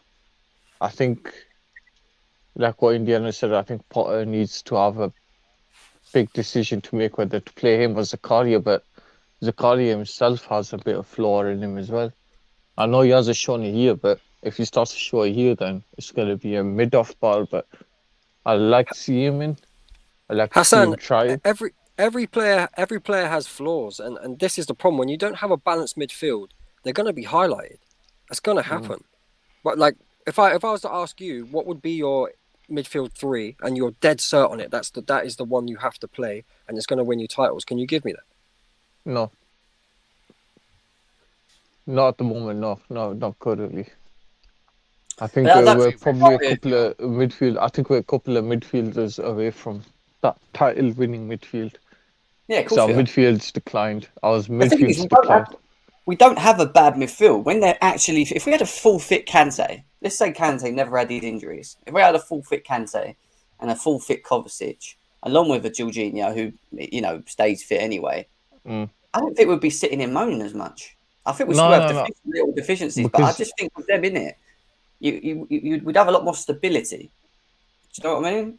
Kante will protect Jorginho from any kind of because obviously Kante, a fully fit Kante is basically 2-man. He'll just be running around, covering every inch of blade, covering the register like him to take play, do whatever he does, whether it's pass towards the flank or pass to make a through ball here and there. but I just don't believe that Jorginho is tactically for Chelsea. I think his Yeah. quality at a different team that would require his services. All right, so let's go on to Kovacic, because yesterday I thought he was quite decent. He had I think just again, some people felt he weren't good and that he was still struggling and whatever. Others felt he was really good. I just felt he was decent. I don't think he was bad like people were saying he was, and I don't think he was, oh my god, amazing. So for me, I'd probably say, he's slowly still getting his fitness. He's probably still trying to get over his injury as well. I think getting him fit is important and key. And I think he, again, under Graham Potter and what he wants to do in such a short space of time and the way he wants us to be so progressive and direct, I think a player like Kovacic could really benefit from it, So we'll have to see. But I mean, for me, he was a 6.5, maybe a 7, to be honest. But yeah, what are you saying, AJ? Kova is one of those players that, just like Thiago, to me, I think they always drop, like at least an 8. But yesterday, I don't, the requirements of Potter's system is a little bit different. Like when you're playing in that position where Kova and Mount was playing, you kind of have to impact the game offensively as well. And that's where Kovacic falls short to me. He doesn't have that real final pass like that, and he can't shoot. And that's where Jorginho, you see how close he was to the 18-yard box yesterday? But he can't shoot, or he doesn't look for a shot. So he's not going to impact the scoreline. He tries to play an assist. Same with Kova, look for a killer pass. But their final passes most of the time don't get through. Look at how many assists Kova has since he's been on Chelsea. Look at Jorginho as well. Their numbers are poor in that area. So I don't agree. I just don't think you expect Kovacic to pull goals and assists, because I think they're both. Are you saying you or the coach? You don't expect it, or Potter no. But I think tactically we should be expecting them to lack. But you're just talking about a title-winning midfield, right? You were just saying that, and this is why we don't have it, because we don't. No. I said we never had it in the first place. I literally, when India asked me, I said no. I think we're a couple of players away. Exactly, and now I'm highlighting the reason why we're a couple of players away. We don't have that player. We're missing those players who impact the game in the midfield, who impact the scoreline, whether they score a goal or they play the final pass. So to me, Kova, again, he's good with carrying the ball. He's good with beating the press. His passing in the middle third of the field is very strong. So I mean, I'll give him a 7.5. But it was just another type of Tuchel type of game for Kova, where he's just, he's great at moving the ball. He's great at dribbling. He's great at beating the press, but there's no impact on the scoreline, and that's why we don't score. Aubameyang is there looking for the ball. Havertz is making runs. Sterling is making runs. Broja is making runs. You have players that are making runs. You got to find these players and consistently try to find them and consistently force them to make runs. So I'll give him a 7.5. I just think it was an average Kovacic performance, and I really like Kovacic. You saying, Indiana? I got to disagree a bit. I thought Kovacic was really good, especially when he was deeper. Some of the tackles he was making, and I love him when he's carrying the ball. My issue with Kovacic has always been the same thing. He does too much, or he waits too long to make that pass sometimes. Like yesterday, he gets back into left back position, wins the ball back. He's carrying the ball. He's got options all around him, and then he has a heavy touch and loses possession. I don't know if anyone remembers that, but it's always the end product with him. And I think you're right in terms of goals and assists. I don't think he's that player. One of the biggest issues is what's in front of him. And you mentioned Aubameyang. Aubameyang looked like one of those older guys that you bring into your football team because someone didn't turn up to play up front, and they're just on the last man. Do you know what I mean, Jen? Just running forwards towards goal. I thought Sterling. I've got to shoot, but listen, Sterling was good yesterday as well. You're always going to get a 7 out of Sterling minimum. Mason Mount, I'll give him a 3.5, and the 0.5 is only because he ran a lot. I'm not sure what he gives you in that midfield. I think it's silly if you're going to play him further forwards. Havertz looked a bit lost sometimes yesterday. He was getting in positions for the ball, but again, I don't think this midfield are finding your front players enough. I think Potter's going to figure this out, though. I will say that. I think he will figure it out. Yeah, I agree. You've got quality in your squad. There is quality there. You just can't rely on Kante to fix everything for you. Release Reece James if you can. Like that, this kid is special. I'm telling you. Like if you can get him on the edge, just putting balls in the box. Aubameyang will get you goals. Sterling will hit that back post. That will happen. And Indiana, he's a proper right back, eh?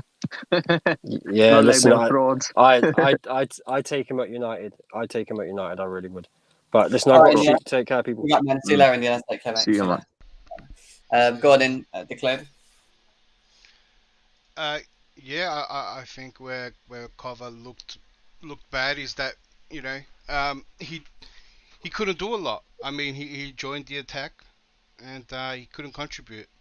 And I think people aren't happy about when we pass side to side, and Cover was doing what he does best. But the fact that as soon as he got into attacking position, he'll always give it off, and I think that's probably why people are ripping into him. I thought he was okay, and it's not Cover. I wish Cover had a bit more in him to join the attack, to take shots, to create, but I guess he doesn't. So average score. Fair enough. Hassan? I think based on different people's opinions, but I think opinions of Cover was split yesterday. I think some people are saying he was good, some people are saying he was okay, some people are saying he's below average. But for me, I think he just did decent. I just don't see a strong enough reason to put him in bad or good. I think he was just been decent. I think he did what he needed to do. I feel like compared to last season, he's just not releasing the balls the way he used to. He was doing them parkours, like dribbling past one or two players and just not releasing it quick enough. And to be honest, a lot of our players could be doing the same thing in our midfield. But yeah, I think he just did decent just to keep it short and sweet. What are you saying, Callie? How you been, mate? It's not looking good, bro. It's not looking good. Kovacic, morning to you all. Respect to everyone in the chat. Blessings to you all. Peace and prosperity. I feel so weird about yesterday, primarily because, and people aren't gonna like what I have to say, when it came to midfield duties, I actually think Mount was the best midfielder until he started attacking. Once it was time to attack or get into the final third, Mount was dog shit. Kovacic, though, it's a weird one. It's like, I think he was the most press-resistant midfielder on the pitch. He broke out of a lot of tackles, these things, but his passing was very off. So to keep it short and sweet, I'll just give him an average 6.5. If he would have passed better in the final third, he easily would have had an 8. Decent performance yesterday. I don't see why everybody's so upset at him. Fair enough. Let's move away from Kovacic and let's quickly fly on to... I'm not even going to talk too much about Reece James. I think Reece James was pretty decent, to be fair, yesterday. Done his bit, as always. The first half he looked a little bit edgy, don't get me wrong. I think the second half he was better. I don't really know. With Reece James, it's just needs 6. I'm going to go around asking you questions about Reece James and these performances. But I want to ask you about Mason Mount, because he's another one that splits opinion at the moment. And before we do that, Royal Blue says, if Auba isn't fit, why Broja cannot start? Auba had a terrible game yesterday, and Sterling/James can't be the only two guys to be attacking. You are absolutely 100 million% correct there, mate. We should be giving Broja an opportunity. If Aubameyang's saying he isn't ready, he isn't fit, he's not ready to start games. I agree. Thank you for the donation. Going to Mason Mount, I've said it already. I don't think he was shit, but I don't think he was amazing. I think he's probably had his best game this season so far. I think he needs to be a bit more effective with the ball at his feet, moving it quicker forward. Sometimes his passes are a bit wasteful, but he did have a bad game. People saying he was flop and whatever, but he wasn't that bad. It wasn't like, oh my God, he was shocking. But for me, he was just an average, maybe a bit better than average game for him, for me personally. But he does need to work on his decision making with the ball. Still, I think he holds the ball a bit too long. He doesn't release the ball quick enough. And I don't think he's that creative player. I don't think even though his stats say he does create, I don't think he can create to the level that we need for us to be successful moving forward. So I'd give him a 6.5, probably. What are you saying, AJ? So Mason, first of all, I just want to start and say that I'm happy that he's finally been brought into the midfield. Now, this is a clean slate for Mason to impose himself and learn the trade of actually being a central midfielder in the Premier League. He's been kind of hidden up top, in the inside forward, protected kind of, but he needs to be in the midfield. And now he's in the area he needs to be. Now you see the deficiencies in what he has in the midfield. He's a good passer, but he's not a great passer. He's a good reader of the game, but he's not a great reader of the game. His final third play is decent, but it's not great. So now he's in the area where he can work on his trade and he can, get that muscle memory, learn.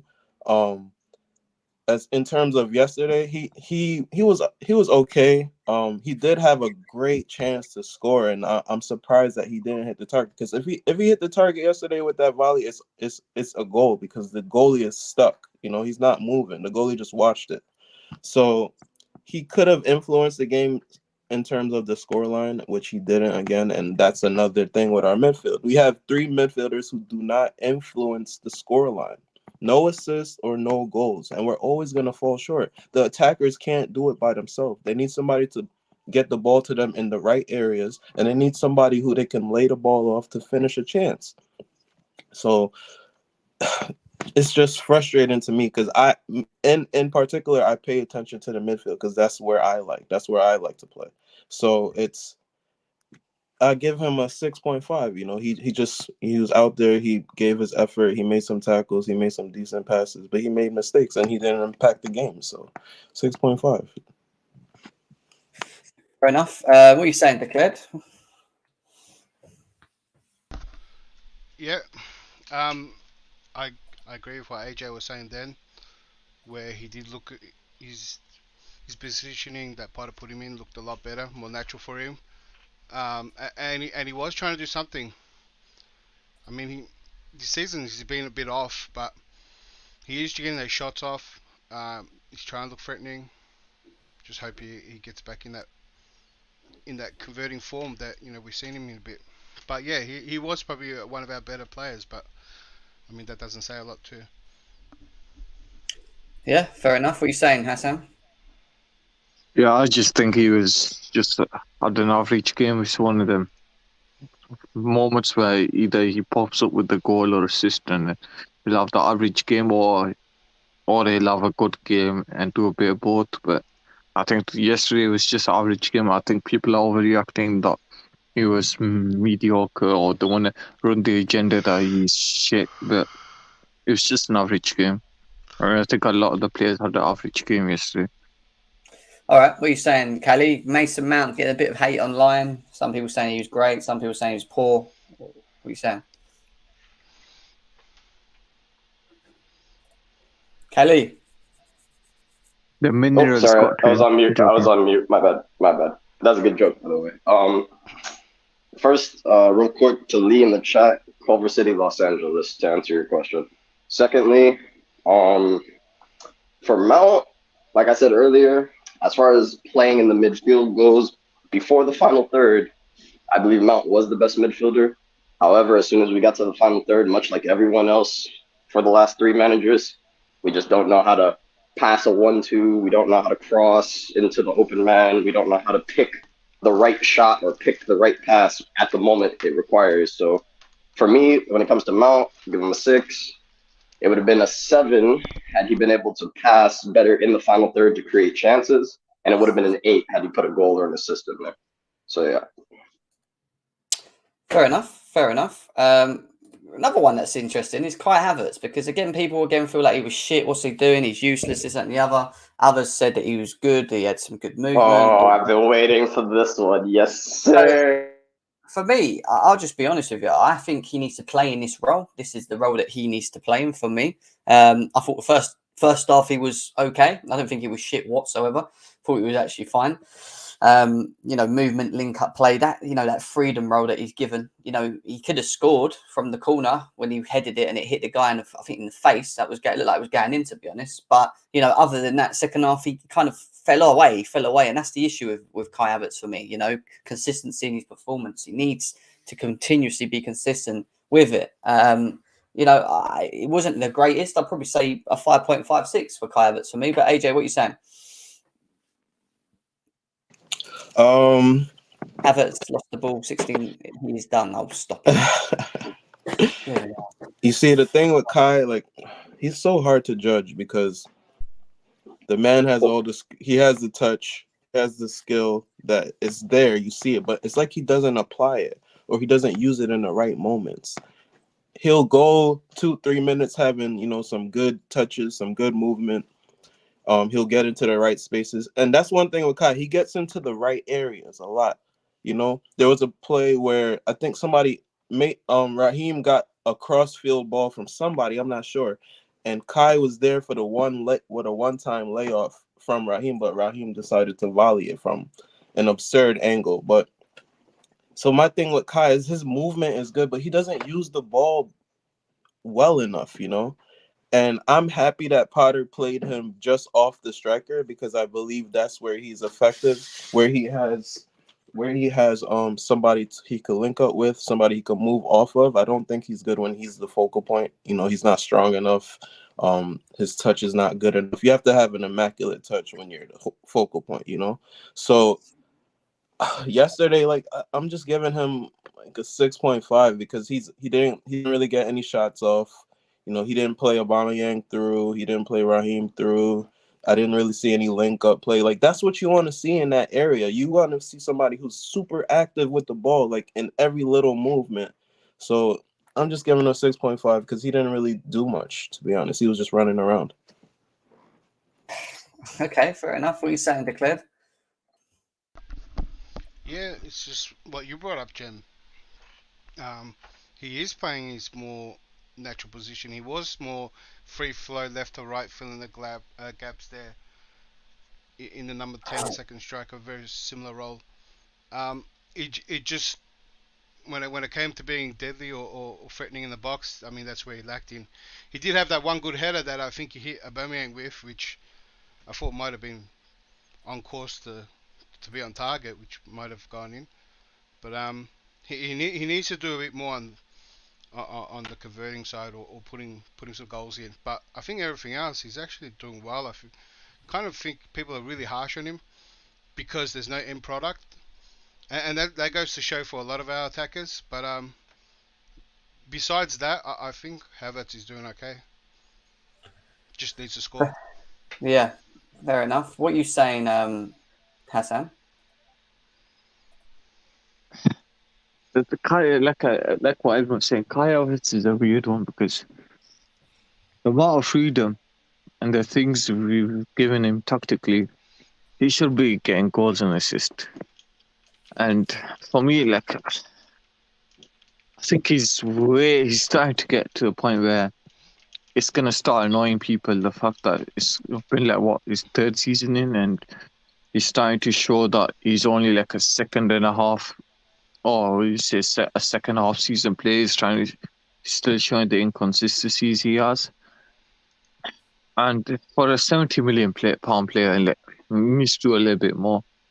I feel like for him to say goals and assists, it's just not like the interview he gave about goals and assists. I feel like that was just a get out of jail free card to use. Say football's just more than goals and assists.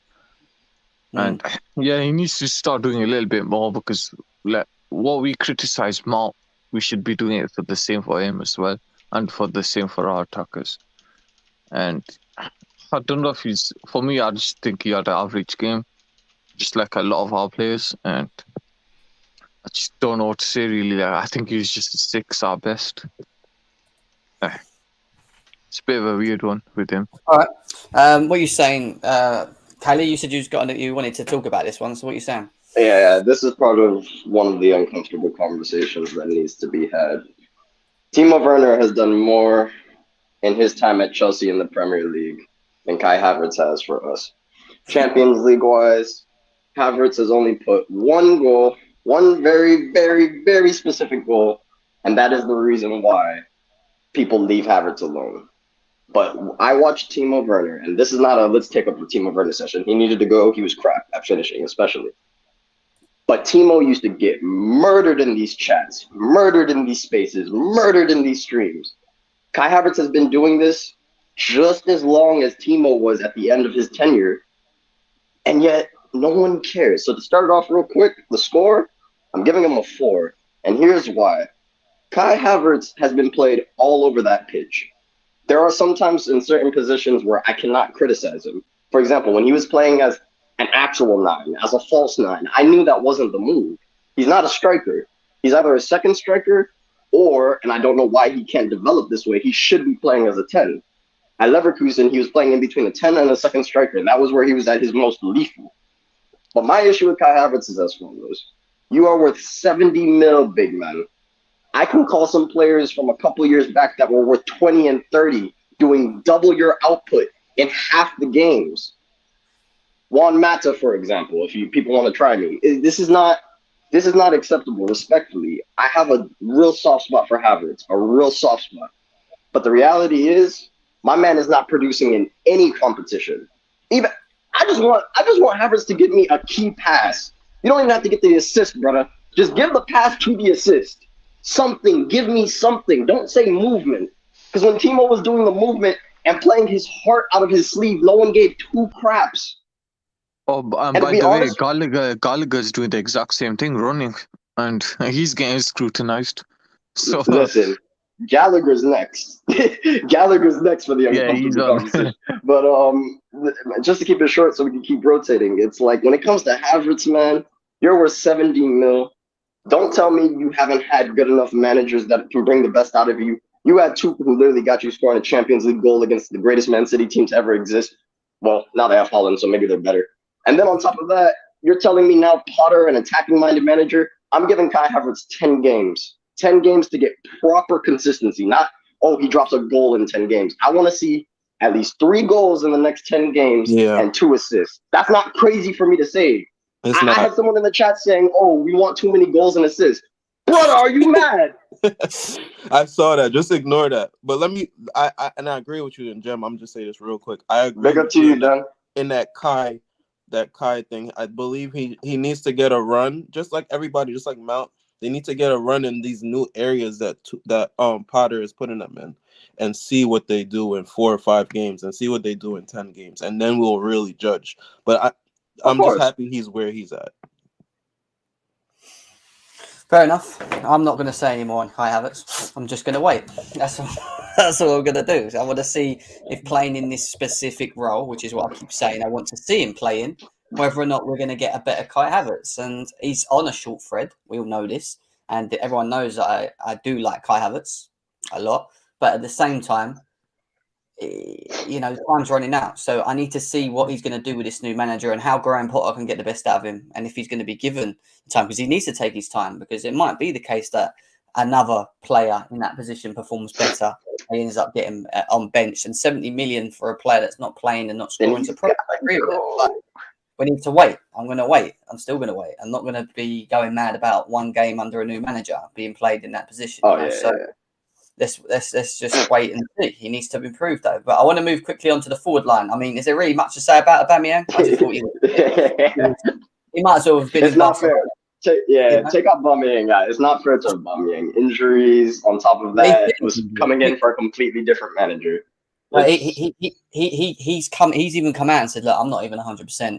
I am still injured." Like, he goes, "Just bear with me." Like, so I'll bear with you, Aubameyang, because I've been sitting on a fence, and to be honest, you're a low risk at the moment. So I'm not going to criticize you too much yet, mate. But what about Broja? Because he's someone that keeps coming off the bench and getting given opportunities. Would you impressed with his performance in the second half? I just don't keep it open to all of you now, rather than ask anyone. I'll be real quick with Broja. For Broja, you can see the ability is in the kid. He's just too young. Like, for example, the volley at the end of the game. You have no business taking that volley. I know he saw his name in the lights. All you got to do is tap that ball down, kick bottom left corner, golazo. But obviously, like, I think Aubameyang would have made that volley turn into an actual chance, and that's my point I'm trying to say. Broja needs a little bit of time. I do think he could develop at Chelsea. The issue becomes, I don't know how Potter plans. When I look at Brighton, their number 9 is a weird one, yeah? Like, sometimes it's like they play with an out-and-out number 9. Sometimes they play with a false 9. And when you look at Potter's system, his wingers are his wingbacks. This is a fact, as we saw with Sterling the other day. People think we're playing in a back 4, we're playing in a back 3, and our wingbacks are dropping. I mean, our wingers are dropping up and down the pitch. So for me, like, it's not fair to give him this score. It's just based on the time he came in. Realistically, it's a 5, and then on top of that, it's like he just needs a run of games that don't have too much pressure, which is hard to get at Chelsea. So, you know, that's how I feel about it. Yeah. Anyone else? Yeah, I just think he needs to have a set of games where he actually starts. I mean, besides Sterling, our attackers have done nothing to deserve retaining their spot over Broja. For that Broja, I just wish that he had the chance that Ziyech had, because I feel like he would have smashed that straight. But I just don't know. Like, he just needs a couple of games to start, and I think someone else was going to come in before I interrupted him. Go on, Declare. I was just going to say, I thought he did. I mean, great. I knew he needs more games. I want to see more. He was very eager. The only thing that was missing was a goal. He really wanted it. And that's how people judge him. Whether because he didn't score, people don't think he did that well. That's all he was missing. And maybe, yeah, I mean, Kelly touched on it. Maybe his eagerness took on on like that volley shot that he shouldn't. But I'm kind of keen to see him have a run of games. I think he'll be a lot better.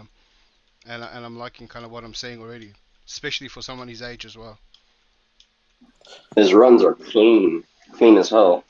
Yeah, Quick, I like Broja. He's a big boy really, too, man. He really reminds me of Diego Costa, and I like those type of strikers that have a presence about them. They create stuff out of nothing. He'll take shots, he'll fight for you. And I do think that volley was there for him to take. He's probably, you probably hit that volley in training, 3-4 times a week, bro. So he just needs to hit the target again. That's the problem with our attackers. Bar Aubameyang, and I mean Sterling is showing that he's clinical. He's actually showing more clinicality than I thought he actually had. So I do think, Broja, there's something there. We need to work with him. Yeah, I think Broja's got. I think he should be given the opportunity, man. I think we should give him. He did have. Just not lie that he did have a good chance. He had good chances in that game, in front of goal. He skied one from about 3-4 yards out. Yeah. He should be burying that. He needs to be more clinical. I need more clinical from him, but he needs game time, and I think he deserves to start. And if Aubameyang ain't fit, play him with Sterling, with Havertz, with Mount, whatever. I want to see that. Conor Gallagher, because I know Callie mentioned about him. I mean, go on, Callie. Sweet Lord of mercy. Got him. Talk about him, mate. Wait, you want me to start? I don't Yes. think you want me to start with this guy. Listen. You guys, and by you guys, I mean you Chelsea fans who were slating Billy Gilmore. You wanted this road runner in this club before a kid with actual talent, okay? So I don't give two craps right now. To be honest with you, we already know. Connor gets he didn't come on with enough time to give him a real score, in my opinion. But I already know he could have played the full 90, and I still would have gave him a 3.5. I don't need to see him for 90 minutes. I probably don't even need to see him at the club. But the reality is he's our player. So what can I say about this guy? It's like, I got to keep in mind kids watching this. It's like he ingested the C word and just started running around the pitch on the greatest trip of his life. Do you understand what I'm saying? If you know, you know. Nah, it does not C make word? sense. Tell us. I'm not gonna Kelly say. word? Is he running like Nah. a Kelly? I call him Cocaine Gallagher, but I'm not gonna do this right now. It's just my man. All he does is just run, hit people, pick up a quick yellow, and keep pushing. I was just happy he didn't get a yellow card yesterday. I was like, I'm proud of you, Gallagher.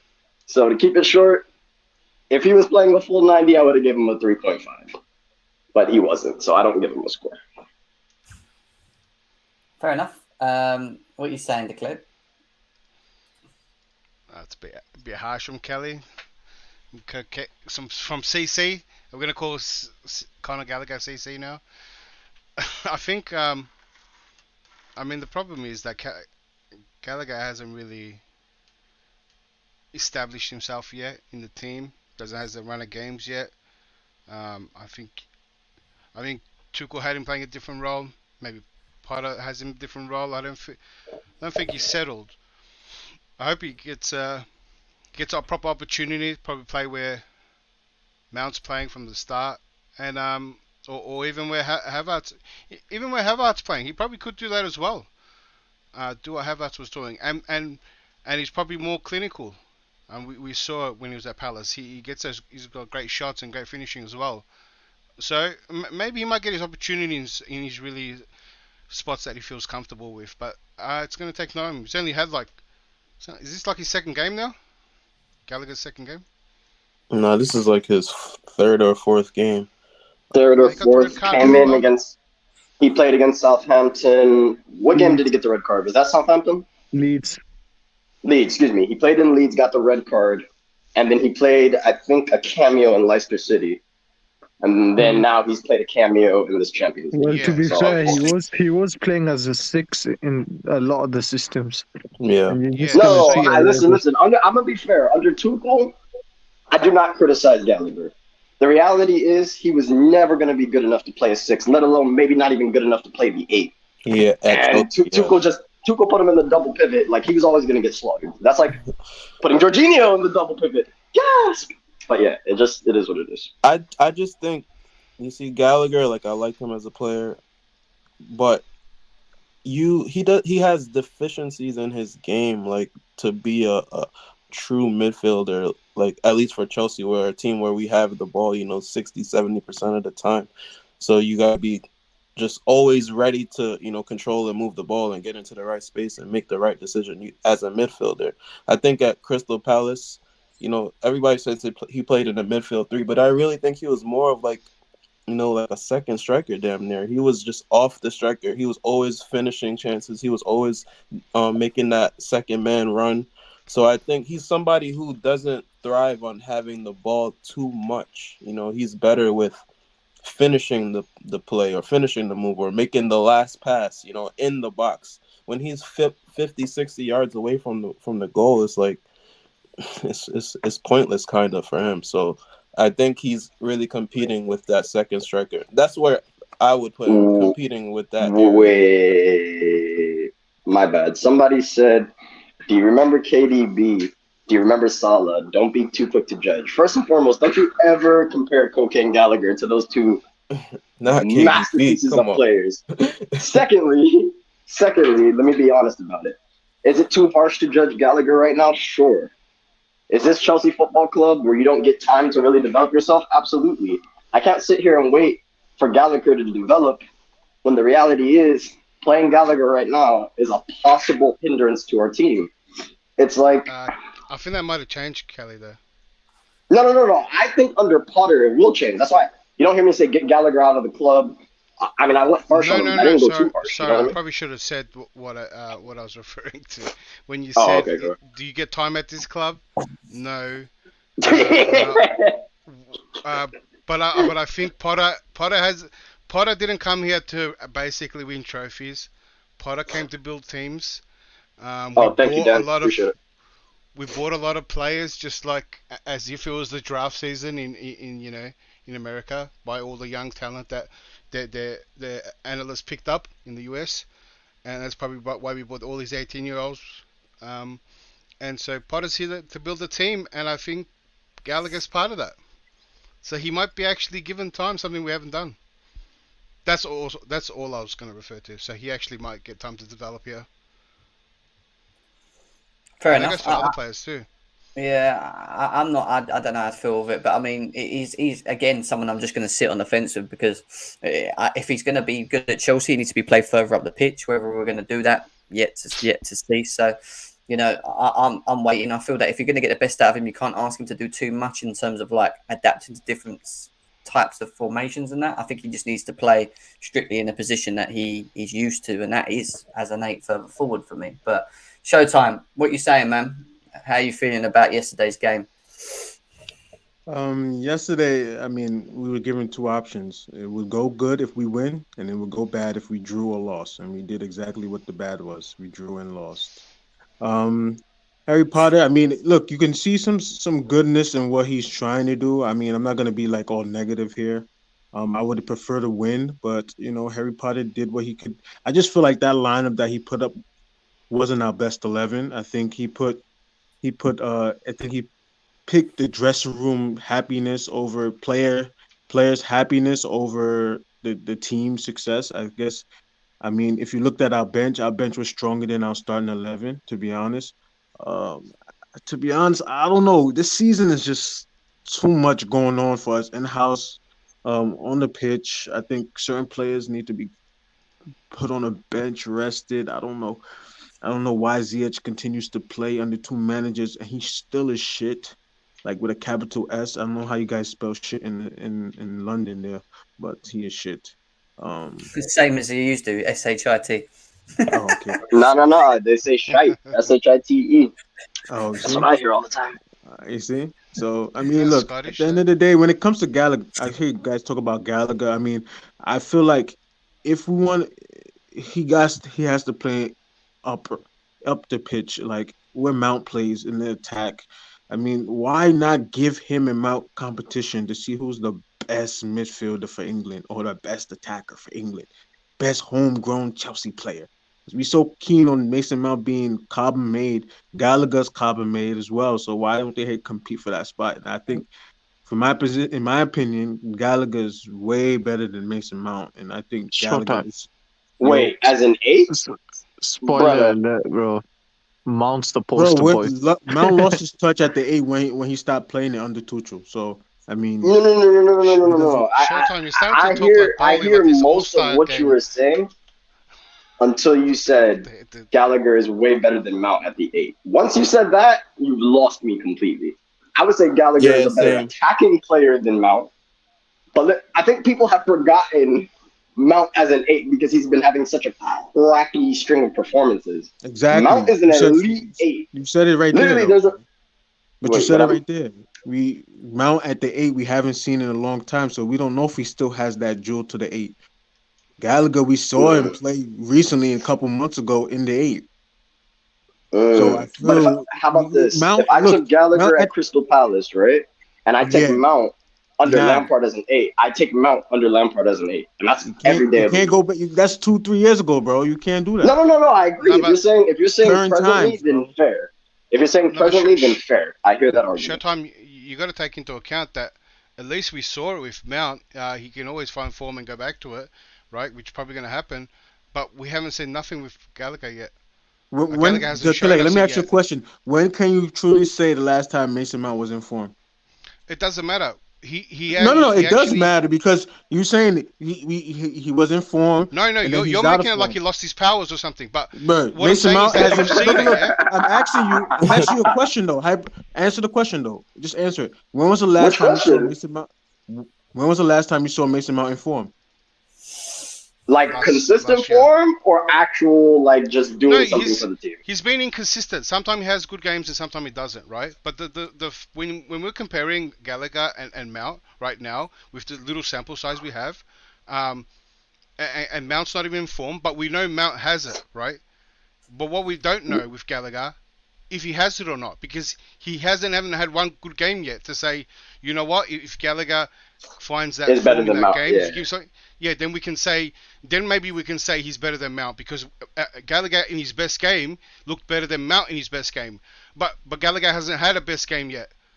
And maybe in time we might see that. But when it comes to comparison now, we can't. You got to say Mount. No, because it comes to the point where Callie just said, we haven't seen Gallagher play 8 for Chelsea.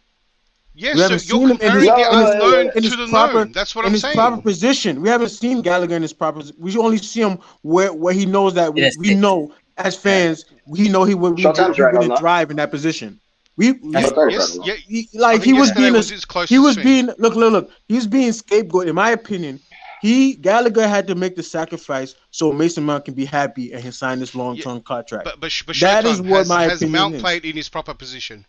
He has, No. and we saw him in his proper position. But now we know that when Tuchel came in, he changed his position to an attack. But everybody saw Mount in an attacking position. It was like, oh, he's good there too. Mr. Versatile. He's Mr. Versatile. He can play here. He can play there. No. That's not. You can't say no. I know you That's said not that, true. but fans do say that. But I'm saying objectively, real fans know Mount is not a highly creative player. Hence why he needs to be in the midfield. Mount is best linking up passes into the final third. He doesn't need to be in the final third, in my opinion. He has a great boot. He can shoot. His issue is decision making, just like the rest of everybody. But my thing with Gallagher and Mount, and to get away from this because we're supposed to be talking about Potter, but to just keep this short, my thing with Gallagher versus Mount is this. I have seen Mount against Real Madrid as an 8 pick that team's midfield apart. That is the apex of what I remember Mount at. I'm not saying he's been on that form since then. He hasn't, actually, to be real with you. He's just been stat padding against some Norwiches and Southamptons. So I don't really care. But the reality is this. I've never seen Gallagher do what Mount did in that Champions League. And you're right. He hasn't been in the position to show that. But I'm willing to bet, and by bet, I mean $1,000, Gallagher won't reach those heights. I can say this. Yesterday, where did Mount play yesterday? In the 8. Where did he play? In the 8. He played in the 8, bro. Did he thrive? Yes, he did. did. He do the same thing that he's been consistently doing since his No, daddy he left? didn't. Mount looks way better. Or did he play a little better than we've seen him play in the attack? No, he played better. When Gallagher came on, hold on. When Gallagher came on, that's where he played. You know that, yeah? I know it's a smaller sample size, but you got to give Gallagher. Got to give him time to grow into the game. You can't just throw him in there and be like, "Oh, he has to." Okay, but that's fair to say. But you got to give Mount. What I'm saying is, there's no give Mount time, bro. If you say give Mount time, bro, that's not what I said. That's not what I said. Hold on. I'm saying this is. Hold on. This is the first time Mount has played in the 8 like that, right? Exactly. So now they're both playing in their kind of a best position. It looks like it. If Potter's going to keep playing the same way, so now I think we might see. A better football from both of them, and then you can start comparing over time. But I mean, comparing with the old stuff and comparing with what we're seeing with Gallagher, it's not fair. And like I said, you're arguing with the unknown of Gallagher, like I said, we haven't seen, and then the sample size of some games that we have seen, like Callie brought up. So we have to wait and see, basically. But it looks like they're going to play their better positions if we keep playing the same way. Showtime, you're going to get what you want. Mount is about to compete with Gallagher under Potter. Also, someone got cut off. Please. Absolutely. Whoever was trying to come in. Was it AJ, I think? Yeah. Yeah, no, I was just saying, I think, I know Showtime, you don't want to say, oh, Mount needs more time because he's been here. But again, it's a new manager. It's a clean slate. Like, just give people 10 games. And then I hope Potter is ruthless. If you're not performing in this role that I'm telling you to play, just put somebody who's performing, So Mount and Gallagher, they got to shoot it out. Somebody in Kai got to shoot it out for the 10. Broja and Aubameyang, they got to shoot. Like, this is what it's about. This is Chelsea. We used to have top-class players all throughout. Like, just shoot it out. And who's going to perform? Who wants it? They're getting paid so much money. This is Chelsea. You guys know we had Oscar and Mata banging in 30 GAs, competing against each other by you. This is why when people tell me, "Oh, Gallagher," you guys won it. Yeah, go ahead. Sorry. No, I was gonna say, as much as you guys want to see these players compete, we had our previous manager doing the exact same thing. All it does is split them up and they stop whinging and moaning. There's a lot of these players that think they're just better than what they think they are. They think they're too good. That's why. But what Hassan's saying is factual. When Tuchel did that, oh, look at Tuchel. He's creating issues in the dressing room. He's not. Yeah, Guys, great show. Been over 2 hours and 15 minutes. I forgot about the time. Just looking at the time, it's been on for ages. It's good conversation. Smash the likes, people. We'll save the rest of the points for a debate show if Jem's doing in the next couple of weeks. Let's save it for now. We're gonna have to wait and see for more and see what happens. Give Potter the time, see what he can do and stuff. So at the moment, we wait. We see players are on strict strings at the moment as well. So we will see what happens, but make sure that you guys are smashing the likes. Like I said, let's get this up to 150 likes on both channels. No football. Liverpool's been called off. I just got myself. You can come watch American sports if you want. We're taking applications at the Lakers. I just got myself, show, Jam. You need to start doing them. I just got myself a ticket to the Milan game as well. So yeah, it's whether I'm going to go. It's on the 11th. Wait, home or away? Away. So I want to get one of those. I'm thinking about going. But yeah, man. I don't want to see us get smashed 4-1 by Rafael Leao and Giroud. That'll hurt. Guys, make sure you smash the likes. I'll be back again soon. We'll probably do a show talking about something, maybe a debate show like Hassan said, or an agenda show or something. We've got loads of things that we've got planned to do over these periods when there isn't football on as well. So big up to you guys, and we'll be back again very, very soon. Take care. See you there.